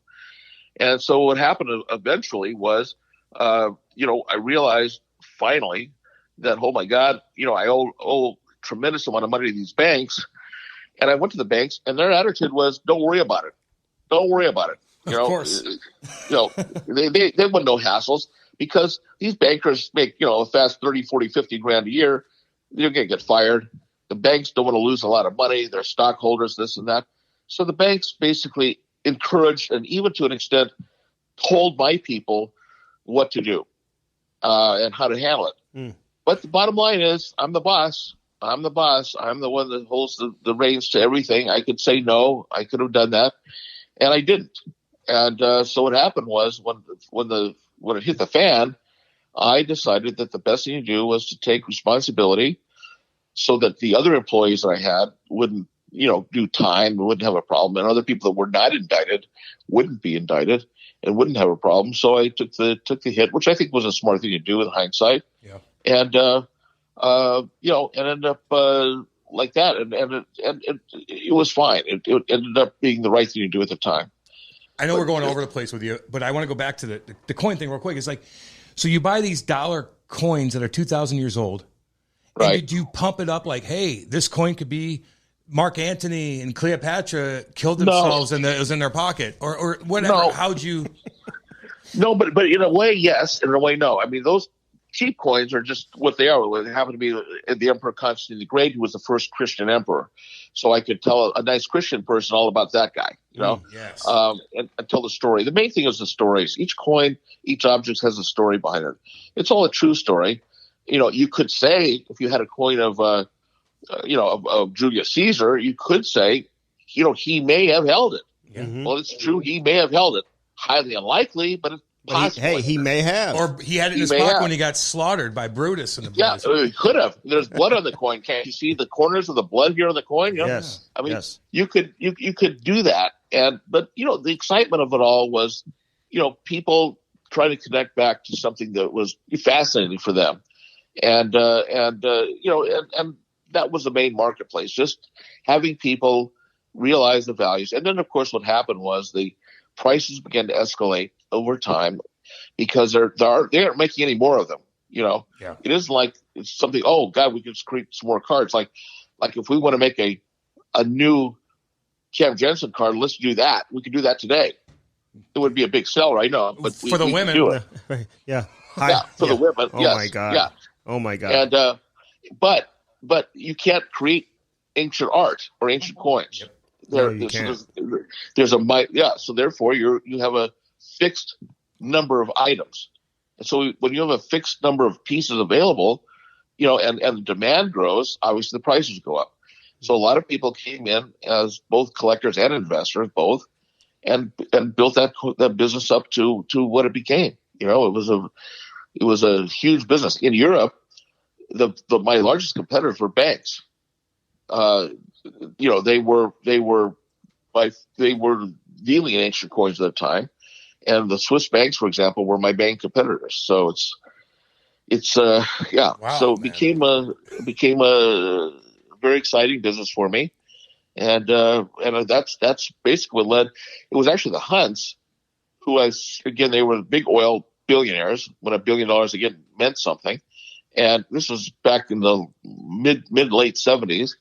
So I'm still, young. I'm in my 20s, and I met these guys. They were buying a lot of things from me, and I was in Dallas one day, and Norm Sanju, who was at that time the general manager of the Buffalo Braves, of all things, NBA team, and he was asked by the commissioner to possibly look to see about getting a franchise in Dallas. So they went to the Hunts, which is the obvious choice. There were just people in the world at that time. And I happened to be at the meeting, just listening. And Bunker is listening to this and listening to that. And they left. And afterwards he said to me, I don't think so. This is football country here in Dallas. I don't think people are going to want to run around watching some kids in underwear, throwing a ball up in the air. So I said, okay, you mind if I check with him? No. So I called and I spoke to Norm Sanju, and I basically said, I'll take a piece, see what else you can do. So he formed a conglomerate of guys, and I was one of them. And we bought the Dallas Mavericks. And at that time, by the way, the franchise fee was $12 million. Ooh, nice. And were you making money back then? Like who were the big dogs on the Dallas Mavericks at the time? Well, here's the funny thing. So we got the first round draft pick that year, and the first round draft pick we had was Kiki Vandeweghe. He went to UCLA at the same time, and I went to UCLA. And he refused to sign with Mavericks. He wanted to play for the Lakers, or his father played with the Knicks. So they asked if we could go speak to Kiki. I did. I worked on him. Bottom line, he wasn't going to sign. Kiki and I became great friends. We're very good friends to this day. And now he's like number 3 or 4 of the NBA. But we couldn't sign him.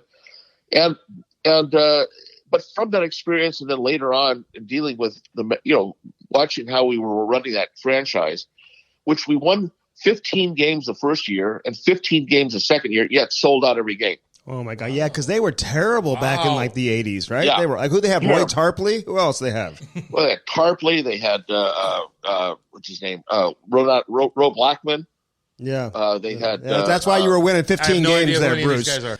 The Cam and Strick podcast is brought to you by CarShield. Nothing more frustrating, Cam, than when that engine light comes on and right off the bat, you're going to have to spend thousands of dollars to repair your vehicle. Call 800-857-2481. Mention the promo code CAM or visit carshield.com and use the code CAM to save 10%. Yeah. That's carshield.com. A deductible may apply. Save yourself money. Sign up and get your coverage now with carshield.com. Now back to the interview. So how long did you stay in the NBA? Like, did you own the NHL team No, and so the what happened NBA team was at the same time, or no? I got in the NHL because at that time, Jerry Buss had bought the Lakers the same time I got into the Mavericks. Mm-hmm. So we knew each other from board meetings and this and that. And also because Jerry was a big coin collector also. So I had known Jerry for a long time. And in 85, I guess it was, he knew. I kept asking him, hey, I want to buy the Kings. I want to buy the Kings. And he kept blowing me off.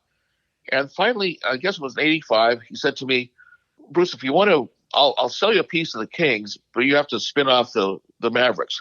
So in 85, I sold my piece of the Mavericks, and then got involved with trying to the next year, frankly, trying to acquire a piece of the Kings, which I did from Jerry. He promised, and he lived up to his promise. I bought 25% of the Kings, I believe, in 86. And then I kept upping. And so by 87, I was half partners with him. And then finally by late 87, I bought the whole team. And what happened was that Jerry, even when I owned 25%, he said, look, why don't you run the team? You know, I'm involved with the Lakers so much. Look, you run that team because you love it.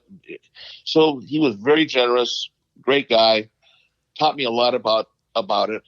And especially because it's LA and Showtime.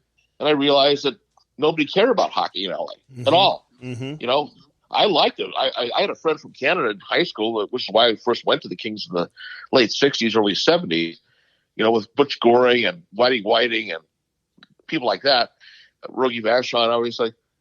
And I decided, you know, nobody cared about it. You know, I would get tickets, you know, like you call for tickets and like, what time you want to come, you know, and they'll the game will wait for you. You leave two, so, and then you go back, and there's four sitting there. Yeah, right. Yeah, exactly. So, you know, you buy the cheapest tickets, and you move all the way down to the ice seats. It didn't matter. So it was terrible. So by the time I got the team, I realized that, you know, I would ask people, name a hockey player, and the only guy they knew was Gretzky. You know, you were playing then, Cam. They would know you too, but. That time, they don't know him now. Yeah. Okay, thanks, Andy. Thanks, Andy. So right off the bat, you're like, okay, I'm going to the top. Like you see what the Lakers are doing. They've got like Magic and Kareem at Showtime, like you said, and you were probably envious of that, right? You're like, okay, well, I want a piece of the action here in LA too. So, did you really think that you had a chance to get Gretzky? Did you think you could really do it? No. I talked to Peter. When I first bought even 25% of the team, I would talk to Peter Pocklington about, hey, you know, how about Gretzky? And he'd laugh, you know, and just blow me off. And he did that through 87. And, you know, I would see him at the meetings. I would see him at the All-Star games, you know, the award ceremonies. Every time I would see him, I'd bug him. And finally, he's you know, he said, no. He said, you can give me the whole team. And I wouldn't give you Gretzky. I said, okay, I'll give you the whole team. He said, no, I still don't want Gretzky. You know, can't do it. Finally, I would guess, I think it was probably March or April of, actually it was at the award ceremony in Toronto in 88. So whatever that was, that finally Peter came to me and said, are you still interested in Gretzky? I said, absolutely. He said, well, I need $15 million, first of all, and I want a bunch of picks and some players. I said, okay, done. And that's what started it all. And then it took several months after that to maneuver to the point to get it. But even all the way through, in fact, to the last day, the very day of March 9th, I guess it was. What am I saying? August 9th of 88, the day of the trade, I didn't think it was going to go through because even on that day, I went to the press conference in Edmonton, and Glenn Sather and Peter Pocklington wanted to talk to Wayne alone. They went off. I thought, oh my God, what's going to happen now? And yes, they had offered. They said, look, we can stop this deal right away. If you don't want to, Wayne came back to me and he said, don't worry about it. I'm a king. Don't worry about it. Wow. And so did you know Wayne? And like, what's the story with him being at Alan Thicke's house? And like you called over there, and Robin, who's like a little kid, he's like, hello. And you're like, hey, can you go wake up Wayne? Like he's being traded today. So how did he get from LA to Edmonton? Did you put him on a plane to get to Edmonton or what? Yeah, it was on my private jet again. And yes, it was all true that I'd been working on this for a long time. Finally, people like you, the press, started getting wind of it a little bit. Andy, you mean Andy? You people. Andy. Yeah, Andy. Yeah, you people. You people. Can't say that, Bruce. Well, okay. I'm going to say it again. You people. That is the press, and they started getting wind of it a little bit, and I was terrified that Peter, who would back out immediately if they got a hold of it, because he was already getting death threats and everything else going on. So I knew we had to do it that day. So I basically called Peter and I said, I'm going to wire you the money. If you take the money, we're done. And I wired the money, and he said, okay, we're done. So then I did. I called. I knew Wayne was staying at Alan's house, so I called, and Robin answered the phone, and I said, hey, I just completed the trade with Gretzky, with Wayne, so can you wake him up? Because I got to take him to Edmonton right away. And he goes, okay. And he runs over, and Wayne gets on the phone, and I said, Wayne, we did it. It's done. So get ready, and I'll, meet me at the Van Nuys Airport, and we're going to take my plane to Edmonton, and off we go. Dress up. Okay, so it's listen. a different animal. All right, walk us through, how'd you guys party that night? How'd you celebrate the night that you made the deal? You're flying back to L.A. on the plane. What'd you guys talk about on the way to Edmonton, then on the way to L.A.? Could you believe that you actually did it, that you made this, you had this vision, and then you executed the vision? But I want to know how you guys celebrated after the trade was made. Well, first of all, the way there, in a way, there wasn't a whole lot said. Wayne was pretty nervous. He still was shaken up. I don't think he really didn't want to leave Edmonton and all the players that he knew and all the people he knew there. It wasn't his desire to necessarily do that. He realized that once it was going down, that yes, that I was the best option, because, we were friends. He saw that I took care of people and took care of him and his family and all the rest of it. So I think by that time he was okay with it, but it was nerve wracking for him. So we didn't say too much. The way back, it was like, wow, done. That's nice. And then we talked about what it's going to be like in LA for the press conference. Because normal press conference in LA would be, maybe a beat writer or two, maybe a radio station, the King station or something. That's about it. So we got to the hotel where we were doing the press conference, and it was like 300 people. There was mob. I never saw anything like it in my life. I said, hey, Wayne, this may work. Maybe somebody will show up to the games. I couldn't believe it. And so we talked about that and what the press conference was going to be, because I staged it a little bit, because at the same time we were going to introduce the new colors, because the players used to tell me all the time that they hated the purple and gold because they were Laker colors. Mm-hmm. And they said we feel like a bad banana on ice. So that wasn't any good. So they finally said to me, I said, well, what do you want? And they told me that they like white at home and black on the road, and they like maybe the silver because of my coin business. So we did that. So when we were coming back, I announced it by saying, I know you're all here to witness the new colors. And so I brought Wayne out wearing the new jersey. Mm. And that was, so he was the model for the new jersey, basically. Yeah. And so we had fun. We had fun with that. Probably didn't sell any of those. No, you didn't sell any of those, did you? And no jerseys sold at all. You're like, yeah, we got a new jersey here. Oh, by the way, this is Wayne Gretzky. And the black and silver was sick. We love the black and silver. But let me ask him. I'm up next. But what celebrities came to the press conference, and then how long did it take for it to take off, where it became the go-to place for all the celebrities to start coming to the games? And name some of the bigger names that were hanging around bullies all me the on time. This, by the way. Yeah. Well, I mean, the answer is it was immediate, because the minute I was signed, we had to hire a whole lot of people to manage the phones. They were, tickets were going crazy. It was nuts. And so we had to do that. And so the very, the press conference itself, I don't remember any of the celebrities that showed up then. Maybe Alan Thicke, as a matter of fact, but I don't remember for sure. But at that time, nobody really showed up at the press conference. It was mainly a press deal. And then I do remember at our preseason games. Well, we had the training camp at that time was in Victoria, and so when we went up there, I couldn't believe it. For just literally a training camp, there was mobs of people unbelievable mobs of people. And I couldn't, I said, holy crap, this is nuts. And so when our first game, back in LA, our first opening game, I had there were the what I'll call the tried and true Canadian celebrities: Alan Thicke, John Candy, people like that. They were there. John Candy, that's so funny. Hey, all right, let me get down to brass tacks with you real quick. Right at the peak pinnacle of you love ancient history. You're in LA. Yeah. You're doing your thing. Like, give me your setup. You got like, King Tut's tomb in your living room with T-Rex fucking shit. Like, explain your setup and what you had going at the peak pinnacle of your career. Yeah, at that time I had, 2 different helicopters. I had 3 different jets, a team jet, one small private jet, one larger private jet. I had, a huge house in Holmby Hills, which is Bel Air area, which ultimately sold for about $40 million down the road. I had 10 houses around the world: New York, Paris, London, Rome, every place imaginable.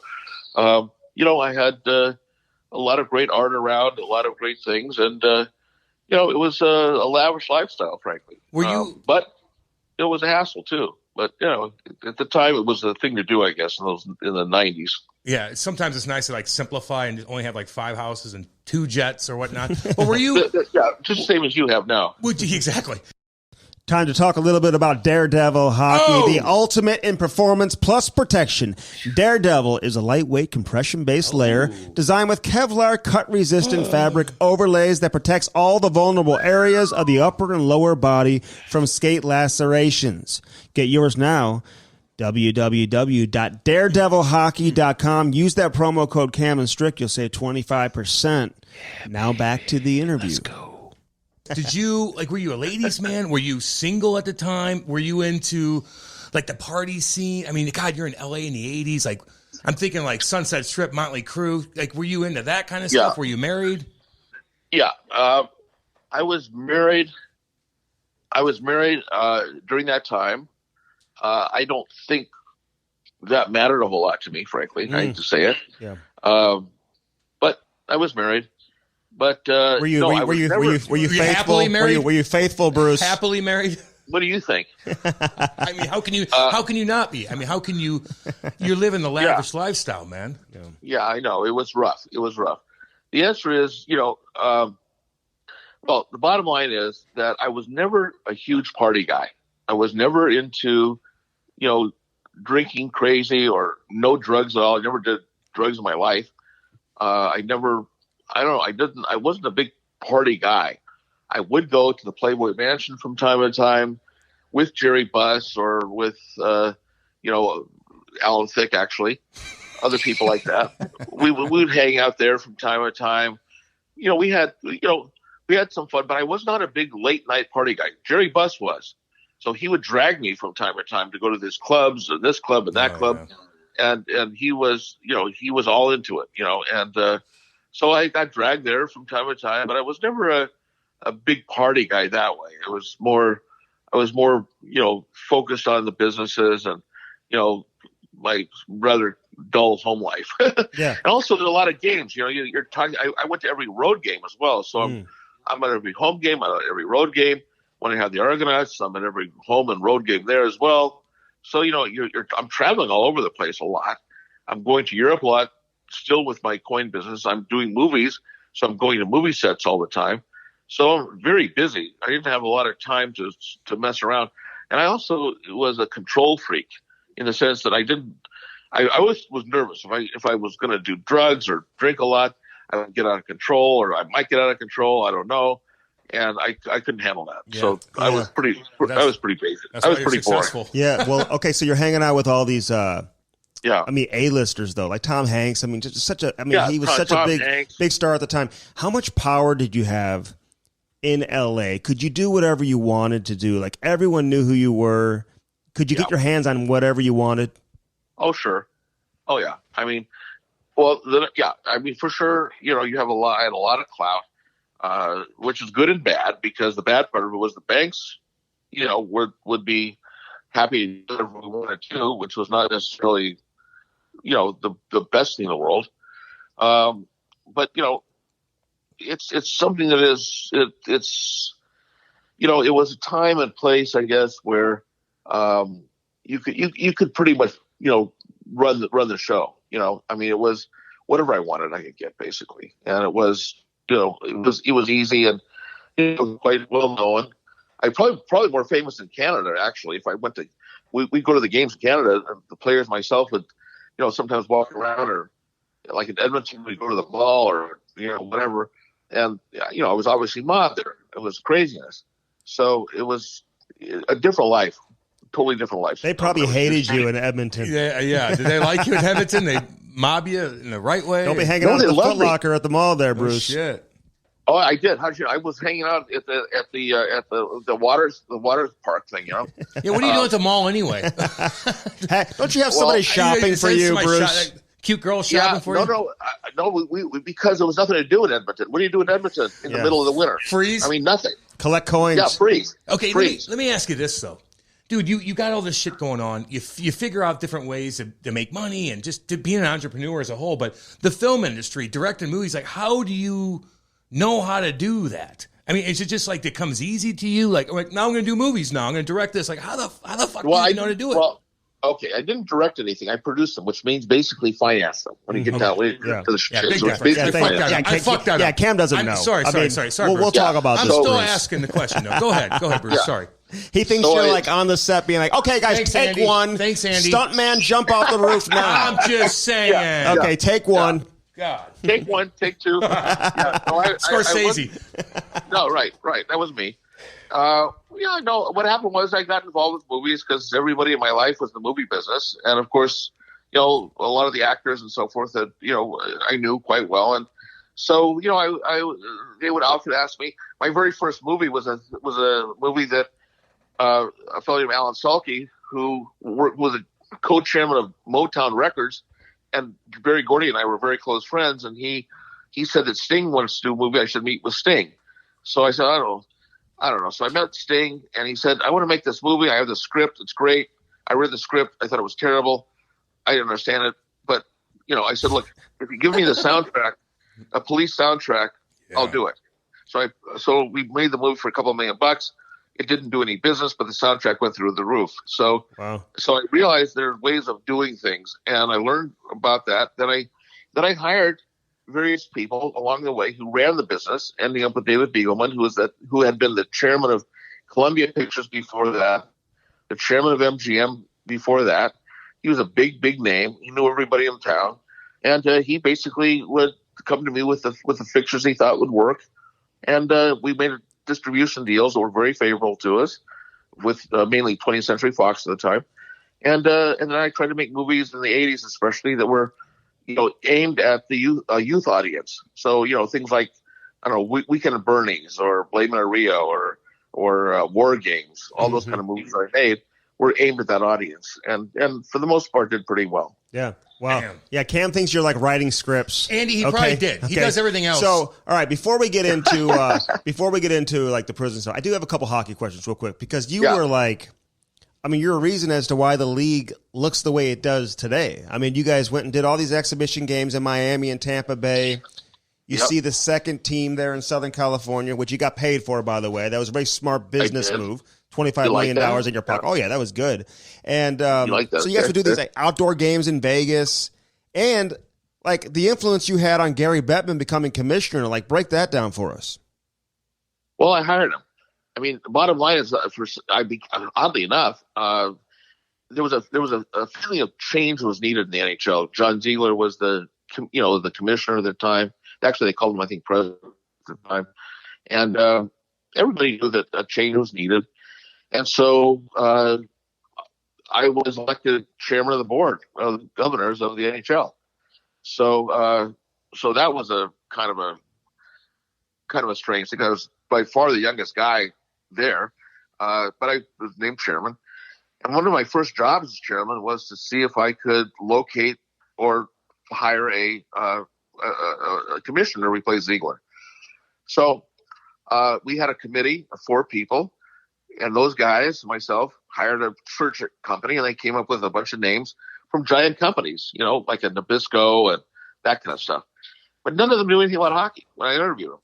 So I finally said, I have an idea. So I called David Stern at the NBA. So David Stern and I had breakfast one day.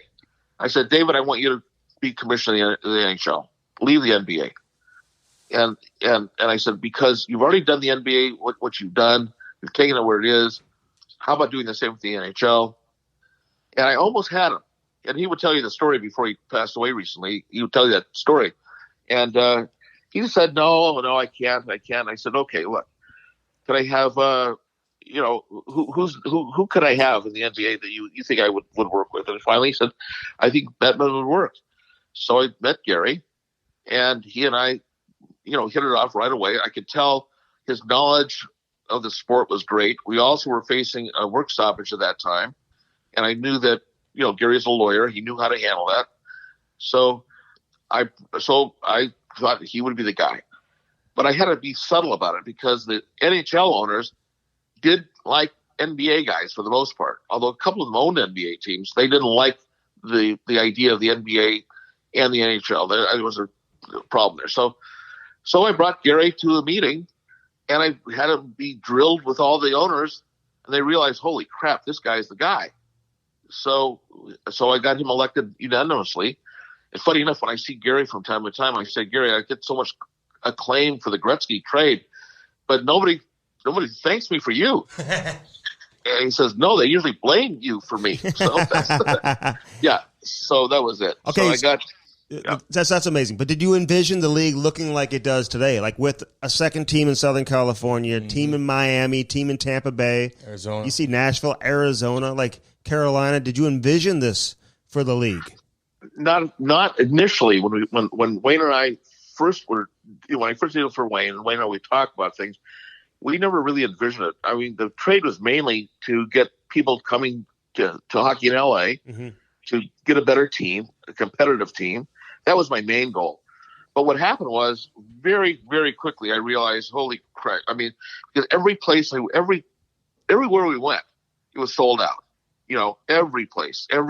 I should have made a deal with the NHL at the time, which I screwed up by saying I should get the overages of all the gate receipts, and all the television income that the teams that we were going to were getting because of Gretzky showing up. I didn't do it, but that was stupid. Anyway, and now, so I realized there was something. So Wayne and I talked about it, and we said, hey, we need a team. We need teams outside of where they are now, because we really wanted to have a national television contract. Well, you're not going to have a national contract if you only have teams in Canada on the East Coast and St. Louis. That was the only. In fact, St. Louis is the only place, close to LA at that time. So we said, okay, let's try it. So we went on these, like you say, the road trips on the off season, going to city after city after city and selling out, mega sellouts in all these places. So just, wow, sort of proving that it would work, and including, like you say, even having an outdoor game at Caesar's Palace in Las Vegas, which at that time got the largest gate in the history of hockey. 100 degrees out. 100 degrees out. Yeah, 100 degrees out. Gretzky would come to me and say, there are animals of some sort on the ice. We have to, it was like mush out there. But you're lucky he didn't tear his knee up. Playing, exactly. playing there, toe picking. and could you imagine trying to get one of those guys to play in an exhibition game right now? The princesses. Oh my they wouldn't God, do it there, in Vegas or LA or whatever. I mean, the fact that he even did that says a little bit about him too. Yeah, exactly. Well, he was a true team player, not only a team on the team, but also a team for the game itself. And he knew that this would help it, and it did. I mean, obviously, from there, expansion started to take place, starting with the Ducks and with Florida, where I hustled them both into that. Took me a little bit of maneuvering, shall we say, to pull those two off. But once those two came along, then the floodgates were opened, and here we have the teams we have. And no, I did not have any idea at that time. I didn't realize, and nor did I know that you'd have hockey players born and raised in the Southern California or Southern state areas who are now playing the National Hockey League. Yeah, Austin Matthews right there, baby. Yeah. All right, listen. All right, let's get down to it here. You did the time, baby. You tough son of a bitch. prison. Yeah, loved it. I bet you did. But it toughens you up. And I listened to the Michael Franzese. Is it? I don't want to fuck his name up. Franzese. You don't even know. Franzese. No, Anyway. Franzese. That's Franzese. right. I said it right, Andy. Sit your ass down. You said it right. Okay, so you're probably nervous as shit. You don't know what to expect. You want to pack this hockey bag full of like underwear and stuff, and then you realize you can't bring it in there, and you wanted him to bring it in for you. Weren't you scared? No. Okay. No, I didn't want him to bring it in. I did not know that he was going to bring it in. All that happened was he told me, bring some extra stuff. If you get the right guard, they'll let you bring it in. If you don't, you don't. But why not try it? So when the guy said, no, I'm sorry, you can't bring it in, I said, okay. I gave it back to Michael, and that was the last I thought of it until I ended up getting assigned a bunk. I get to the thing, I look under it, and there it is. And a guard comes up to me and says, Mr. McNall, please tell Mr. Franzese I got it for him. I did this for me. It's like, okay, no problem. I kind of realized who was running the show at that time. And, so that's what happened. Couldn't you get fired for that though? Bruce, couldn't you get, even if he did that though? And I know there's no narcotics in there, so you're off that. But couldn't you contraband? Narcotics doesn't matter. Like that's not going to be in there, but you could still get in a jam because he left that for you, right? Well, you could theoretically. I wasn't that aware of it because there was no contraband, like you say, nothing in there at all that wasn't totally legal. So with that in mind, I don't think anybody really gave a shit. It was the low level at that time. Yeah. And so in the low level, they were, they didn't think you're going to bring an AK-47 in there or anything like that. Yeah. So it really wasn't a big deal at that time. It became a big deal later on when I had all my buddies. Gretzky, Luke would come like at least once a month, constantly. Robitaille? Robitaille would come constantly. Gretzky would come all the time. I had Tom Hanks would show up. I had Kurt and Goldie would come. And so when they would show up, though, the guards, would ask them for autographs and cards and this and that. Pretty soon, Luke was carrying, dozens of hockey sticks, signed hockey sticks across the room to the guards. And I said, oh boy. And eventually, that's what led me into more trouble. Yeah. Because I, obviously the guards were very happy to get all the things they could get. They're underpaid guys, and they're. Oh yeah, hey, no, listen, they want to have a picture taken. They want to autograph Wayne Gretzky stick just like anybody else. I mean, you probably are eating steak that night. Tomahawk steak, baby. Damn right. Yeah, exactly. So listen, so they put you in the hole because of that, right? They were trying to get you to narc or rat on who some of the correction officers who were getting some of these benefits, and you wouldn't do it. Correct. So they put you in the in the medium security prison, right? Or was it the maximum? No, it was a maximum security prison in the hole of the maximum security prison. Okay, so when you say the hole, what do you mean? Yeah, explain that. Well, it's a room that's about 8 feet by 5 feet with a light bulb, a toilet, and a sink. Oh, how long were you in there? 6 months. Oh, and Jesus. Were you scared? Did you ever cry at night, Bruce? No. Were you ever emotional? Were you scared? No. Did anybody ever mess with you? Like ever in a dangerous situation or no?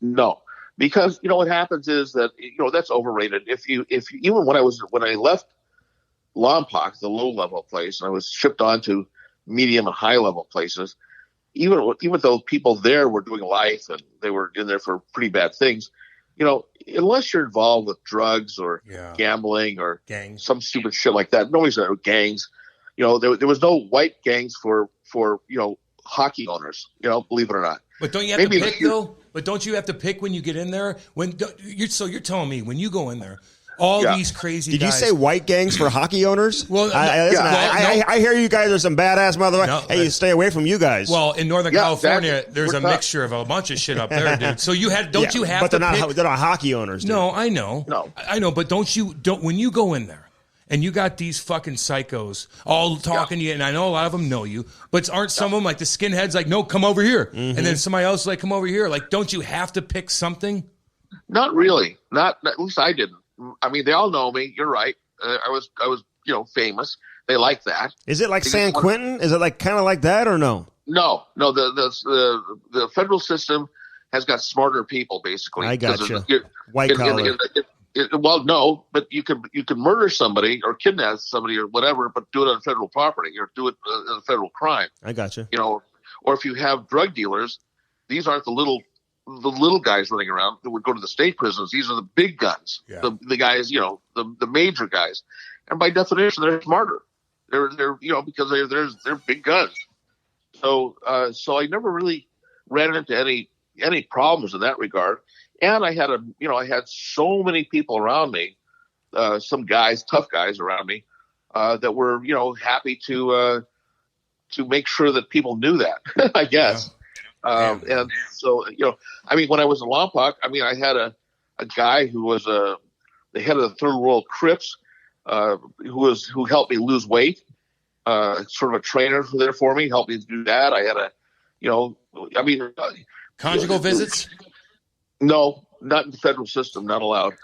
You were hanging out lonely down there in the hole, though. Listen, what do you do? Bruce McNall, though. He's hanging out with the Crips, is what he said. Bruce McNall. Yeah, so some of that stuff was going down there too, though. It wasn't because the camp probably isn't nearly as intense, right? It's like a different world than what you probably saw in the maximum security, right, in the hole. Yeah, it's not as intense, and what happened was, in all honesty, is that the guards that were getting all these things from the players and so forth, they wanted to reciprocate where they could. Mm-hmm. So they got me a job. You have to have a job in the federal system. Okay. You can't just sit there. And the job they gave me that time was being at the Air Force Base in, which was 4,000, 5,000 Air Force guys on this big Air Force base. And you're there to do sort of manual labor or whatever. But they didn't really, they just drove me out there. We hung out, had lunch, messed around. Nothing much happened. And there was also a hotel there. So if I wanted to have my girlfriend at the time come meet me at the hotel, the guards would arrange it. Nice. And so that was nice. Wow. And they would also station up in front of there. So any other guards that came along that were not part of the group, so to speak, they'd run them off. So I had a pretty good, it was a pretty easy time. But again, eventually that was caught on because the cops weren't getting things, I guess. Mm-hmm. Squealed on the cops that were. And then they put me in the hole and I wouldn't talk. And that actually benefited me because I went from there to Phoenix, Arizona, which is a medium high. I ended up in a place called Milan, Michigan, which was the oldest federal prison in America, which is like 1,300 guys. 1,298 are black guys from various gangs and 2 white guys, me and a mob guy. And yet it was great because the guys were all very cool, and actually that's where Luke, the last visitor I had was Luke Robitaille, along with Rob Blake. And what happened was, it was the funniest thing because they decided to come visit me because Luke was playing for Detroit at the time. Milan, Michigan is, 30 miles south of Detroit. So they wanted to come visit me. And Blake was, I think, playing for the Avalanche at the time. They were playing each other. So the day before they were going to play, they came to visit me, both of them. And I said, first of all, don't bring anything. Please don't bring anything. Yeah. So they didn't matter because the guards still got autographs and stuff, but hopefully. And we got there, and so they sit down, and they were terrified. They said, "My God, who are these guys? What did this guy do? What did that guy do?" I said, "Don't ask. Murder. Yeah, exactly. Yeah, just don't ask. You'll be." They were terrified, and Luke says to this day, "I was more scared." Now, Rob Blake and even Luke is not a small guy. No. Now they weren't as tough as Cam, obviously. No. Or as good as hockey. Or as me. Or not as good. Or as me, Bruce. They weren't as tough as me either. No. Go ahead, you can say that. Yeah. Okay, I'd say that as well. Yeah. That's a but even those guys, the tough hockey players, they were just shaken up. Like, oh my God, they were shaken up a little bit. And I said, no, they're fine. These guys are fine. They're no problem. Yeah, he killed a few. It's a long way from where they grew up in Canada. Let's be honest. And he would have had a couple girlfriends in prison. Let's be honest here. Cam and Strick podcast here for our boy Dan Bellman with Bellman.com. Yeah, baby. You need some new wheels? Why not get a Cadillac, a Buick, a GMC? Yeah. Head out to Troy today. And again, don't forget about Chrysler, Dodge, Jeep, Ram right across the street. No doubt. Right there in Troy, Missouri. Visit them online. Check out their new selection, the pre-owned selection, the best service you will find anywhere in the country. Bellman.com. BEHLMANN.com. www.wheelsonline.com and get yourself some new wheels in time for the summer. Yeah. Now back to the interview. Hey, listen, so you tell me you were never scared. You never got yourself caught up in a sketchy situation. I got two questions here in one. Yeah. You were never scared. No. And then I want to know what you did when you got out. Like the night you got out. Yeah. And did you still have money in your bank account, like left over? Did you have nothing? Like, what was your lifestyle like when you got out? Okay, so the answer is no, I was never threatened. And actually, in many ways, I remember the very first day I went into prison, I thought, wow, this is very cool. This is a relief. Instead of me being responsible for thousands of employees and players and everything else that I felt responsible for, now I'm responsible for. So it was easy. It was like a relief. And so the prison experience for me, I'm not going to say it was pleasant by any means. It isn't. But it wasn't horrible. I wasn't afraid. So when I get released from Milan, Michigan, the answer is no, I had nothing, but I had friends. Yeah. And immediately I was taken in by a attorney friend of mine, Robert Gallagher, who immediately set me up with a place, a nice apartment, actually in Malibu, on the beach in Malibu. Not bad. And he set that up, did all that kind of stuff. And then the very first call I got was Michael Eisner at that time. And he called me and he said... former owner of the Anaheim Ducks, right? Correct. Disney, the chairman of Disney. And he said, Bruce, I used to send letters to my friends from prison. But I have to say, I type one letter, and then I send it to the lawyer, and then he would make copies and send it to the people, because I couldn't write that many letters. And Michael Eisner used to get them, and kind of funny, and enjoyable for them. And Michael said, you should write a book. And I said, I don't know, Michael. He said, look, we own a thing called Hyperion Press, Disney does, and we'd love to publish it. Let me have the president of Hyperion call you. I said, okay, I guess. So next thing I know, 10 minutes later, I got a call from this guy. He said, I'm the president of Hyperion Press. And first of all, I want to thank you. I've been the president for 12 years. I've never spoken to Michael Eisner in my life. So he said, thank you. I've actually met the chairman of everything, And I said, okay. So we made a deal, and I ended up writing a book, Fun Won't Last, which became Canada certainly was a huge seller. In the States, it was a big seller. It didn't sell very well in Mississippi or Georgia, but it sold really well in L.A. and the East Coast. And then the rights to it were bought by Showtime at that time. And so, so I had income from there. And then right away, a lot of the people in the movie business wanted me to come in and get involved with that. So I started to deal with producing movies again. And so it all ended up working out fine. Well, when you get out, not where I am, not where I was. Mm-hmm. And I wouldn't care to be where I was. I mean, to be honest with you, the lifestyle I have now is fine. I mean, it's totally cool. Man. You're chilled out now. I'm chilled. I don't have to worry about all this shit I had to worry about. No, but stop juggling fucking 10 houses and 50,000 people. Do you have an income now? Like, are you making money? Like, are you in a good spot? Okay. I'm okay. He's the smartest guy. Come on. I mean, it isn't. Hey, in my heyday, my nut was $1 million a day, probably. And so having to make $1 million a day next to this is a little different ballgame. But I live quite nicely, and everybody is great, and so I think it's totally cool. Did you have to relearn how to drive a car because you get driven around everywhere and shit like that? And did you fly commercial for the first time in a long time? You're like, what the fuck? Yeah, no, I used to fly Con Air a little bit. That was kind of nice. It was a private jet as well. But no, yes, I had to get used to Con Air. Commercial. Saw that movie. Yeah, you saw that movie, right? And so I had to get used to driving. I had to get used to flying again and all that kind of stuff. But were you friends with Donald Trump at all? Yes. Well, funny story actually on that, because I knew Donald Trump over the years, and in 2014, when the Kings were in the Stanley Cup Finals, Trump calls me and he said, "Hey, can you get me in?" I said, "Yeah, I'm sure I can." So I called Luke or somebody. I said, "Hey," or Tim Lewicki, I forgot who, and I said, "Can we put Trump in one of the boxes?" And they said, "Yeah, sure." we'll put him in a box with some lawyer friends of yours. I said, okay, great. I said to Trump, okay, do this. So he shows up, goes to the suite, and of course he dominates everything. He has to be the guy talking all the time. Mm-hmm. Boy, oh boy, did Bruce screw up? And the lawyer said, of course, we all know he screwed up. No.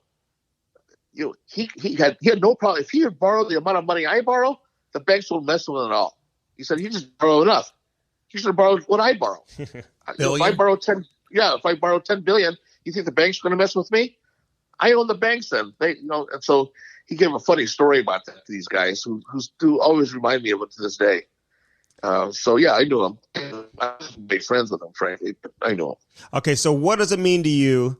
I mean, that people like Gretzky, I mean, you mentioned Robitaille, and some of these other celebrities too, Goldie Hawn, Kurt Russell. What does it mean to you that these people stood by you and they'd come and visit you, right? And they're your friend today, after you get out, like that's real friendship, Bruce. Damn right. Well, it goes to show you. I'll tell you what, that was why the prison experience was really quite memorable, because when you're on top of the world and you own everything, everybody's going to kiss your ass, right? Mm-hmm. Everybody wants you or needs you for something.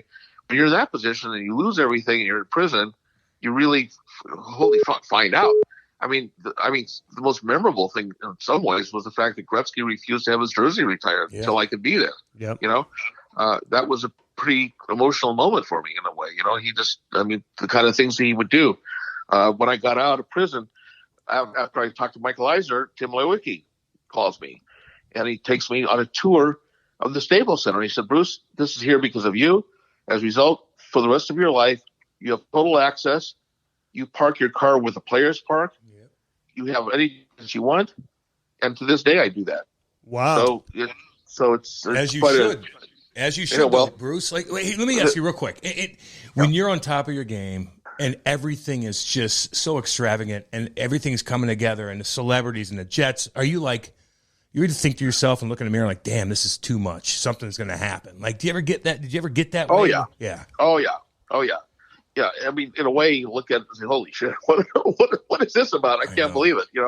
I mean, when is this dream going to end? When is this, it doesn't seem possible in a way. And for sure, it was a dream come true and a nightmare in the same way, because there's so much responsibilities involved with that level of lifestyle. I mean, you can't imagine it. Maybe because I did care a lot about the guys. I mean, I can remember, trading various guys. I traded Luke, to Pittsburgh at one time, twice, as a matter of fact. And, it's not fun for me. I didn't like those kind of things, but, we worked it out. I mean, somehow or the other. But having friends like Gretzky and Luke and in hockey and Marty McSorley, I see quite a bit. I see a lot of the guys, Bernie Nichols, still, a lot of the guys I speak to all the time, and that's great. A lot of the celebrities, Sly Stallone and I are still good friends. I still hear from Kurt and Goldie. Jimmy Woods and I had lunch last week. James Woods. Yeah. So how's he doing? He's been hidden. Yeah, to tell him Cam said hi. Okay, he's been off of Twitter for quite a bit. Apparently, Cam knows him. Yeah, no, he's engaged now. So the girl is 28. Of course, not bad. Hey, I love it. When you bought the Kings, was it your money that you bought it with? Was there any funny money going on, or was it all your money? No, it was all my money. It was 86, 87, and it was all my money. And what had happened was actually kind of funny. I was lending Jerry cash at the time. I don't know why. It wasn't a lot of cash. It was like $20,000, $30,000 in cash. And I didn't know what he wanted it for. Maybe it was, I don't know what it was, gambling maybe, or had a lot of girls around him. I don't know what the heck it was. But I didn't ask him. And finally it got to the point where he owed me like $1 million.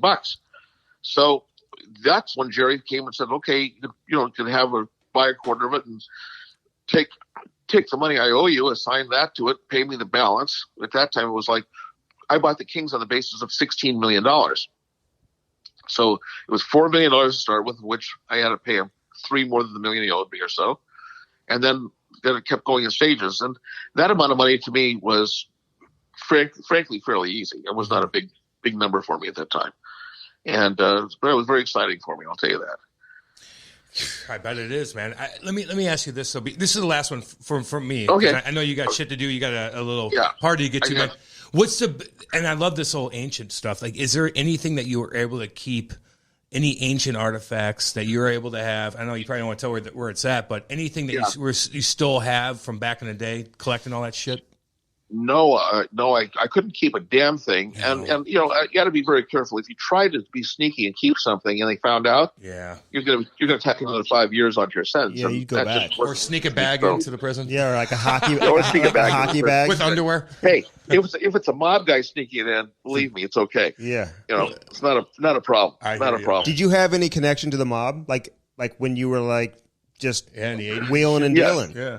Yes, yeah, but the mob I dealt with was, out of Italy and Sicily, because these were the guys that I dealt with in my ancient coin and antiquity business, and they were the smugglers that take the stuff out of those countries.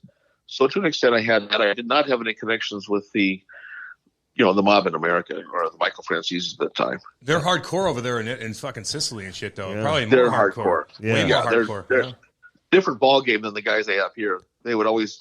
I made a movie called The Sicilian.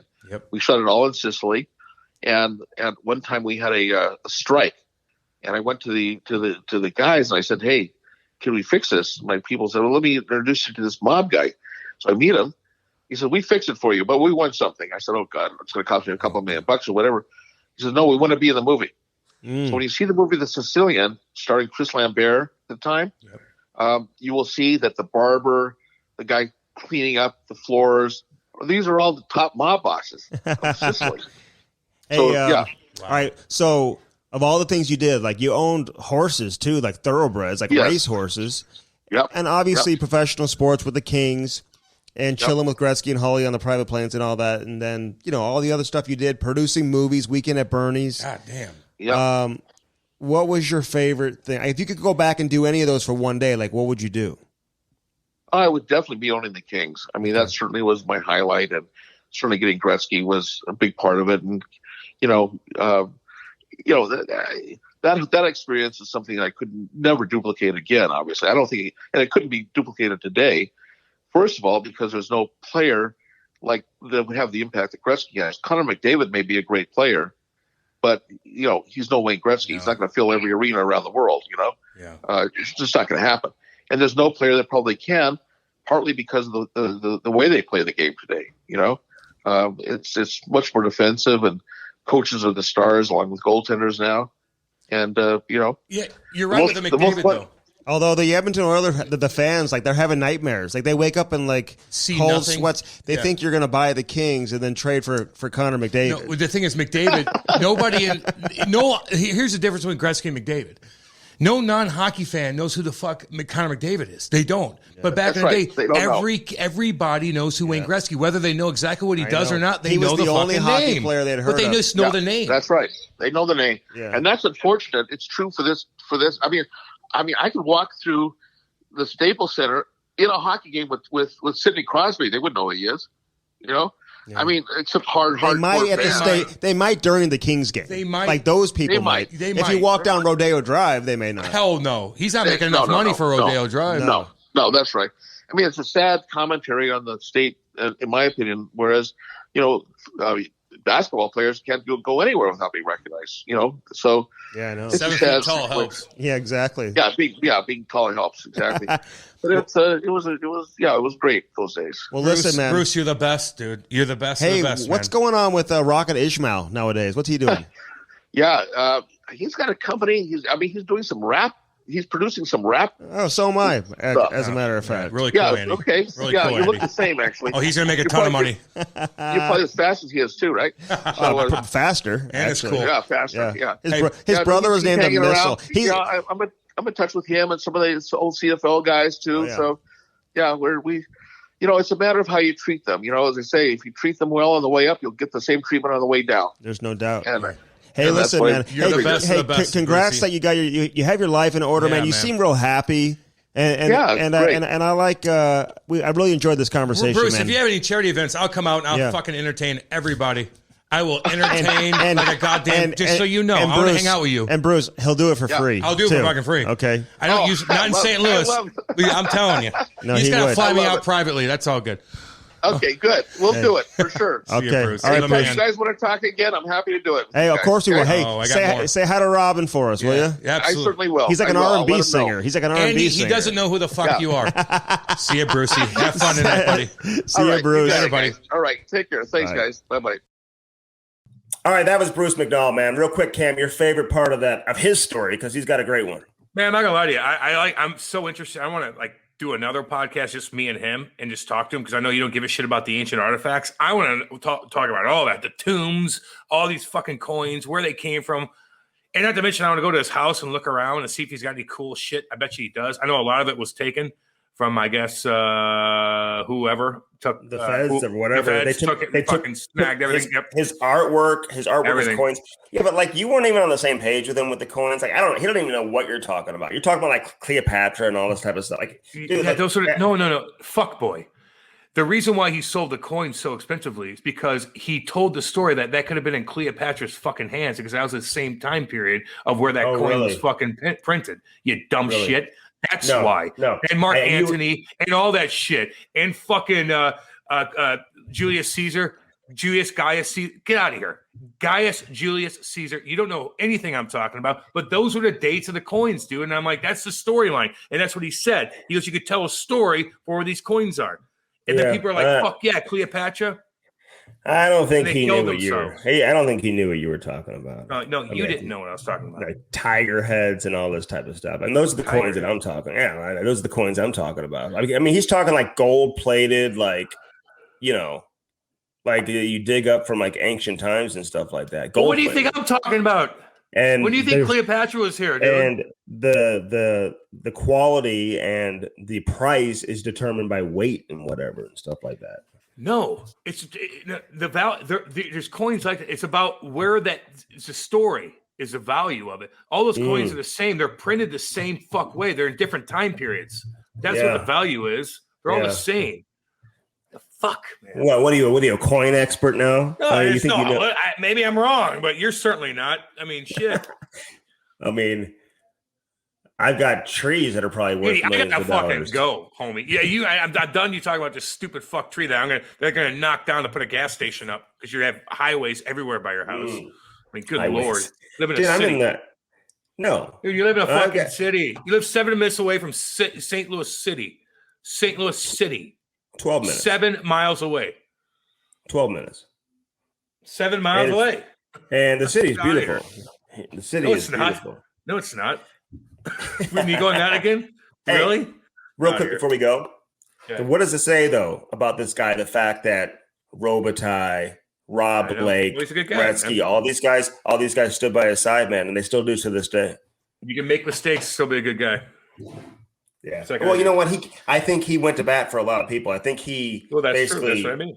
He covered up for a lot of other people too. Just took it like a man. We appreciate Bruce, man. We could do another hour, 2 hours with him.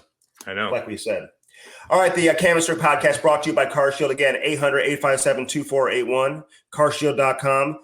Get that, sign up today and do a long-term, short-term, whatever you want. Save thousands and thousands of dollars. Mention the promo code CAM. You're going to save 10%. Again, carshield.com, 800-857-2481. You see the commercials, Ryan O'Reilly, Pat Maroon. Pat Maroon going for that 3P. We'll see if he can get it done, man. We hope he can. We love Patty. carshield.com. Of course, Bellman.com. They got all the cars you're looking for. And they got the new Jeep Wagoneer, too, which is very cool. All the new Buicks. Cadillac, Buick, GMC on one side of the street in Troy, Missouri. The other side, you got the Chrysler, Dodge, Jeep, Ram. Bellman.com. That's with 2 N's. BEHLMANN.com. And, of course, Daredevil Hockey. Protect yourself. Use that promo code Cam and Strick. All caps. You'll save 25%. Do not make a trip to the emergency room because you are cut by a skate. This protects you from skate lacerations. Check their website out. Again, a lot of people are listening to us, and we appreciate that. DaredevilHockey.com and, of course, CamandStrick.com for the latest apparel. Get that merchandise and listen to any episode that you may have missed. All right, Cam, listen, you enjoy yourself, man. Enjoy your day, okay? Thanks, buddy. You too, man. Yeah. And go fuck yourself. I'll send you some pictures of of the trees and everything Yeah. else that we have going on See you, here. boy. So, See you, dudes. all right, have a great day, everybody. This has been episode number 138. Thanks as always for listening to the Cam and Strick podcast.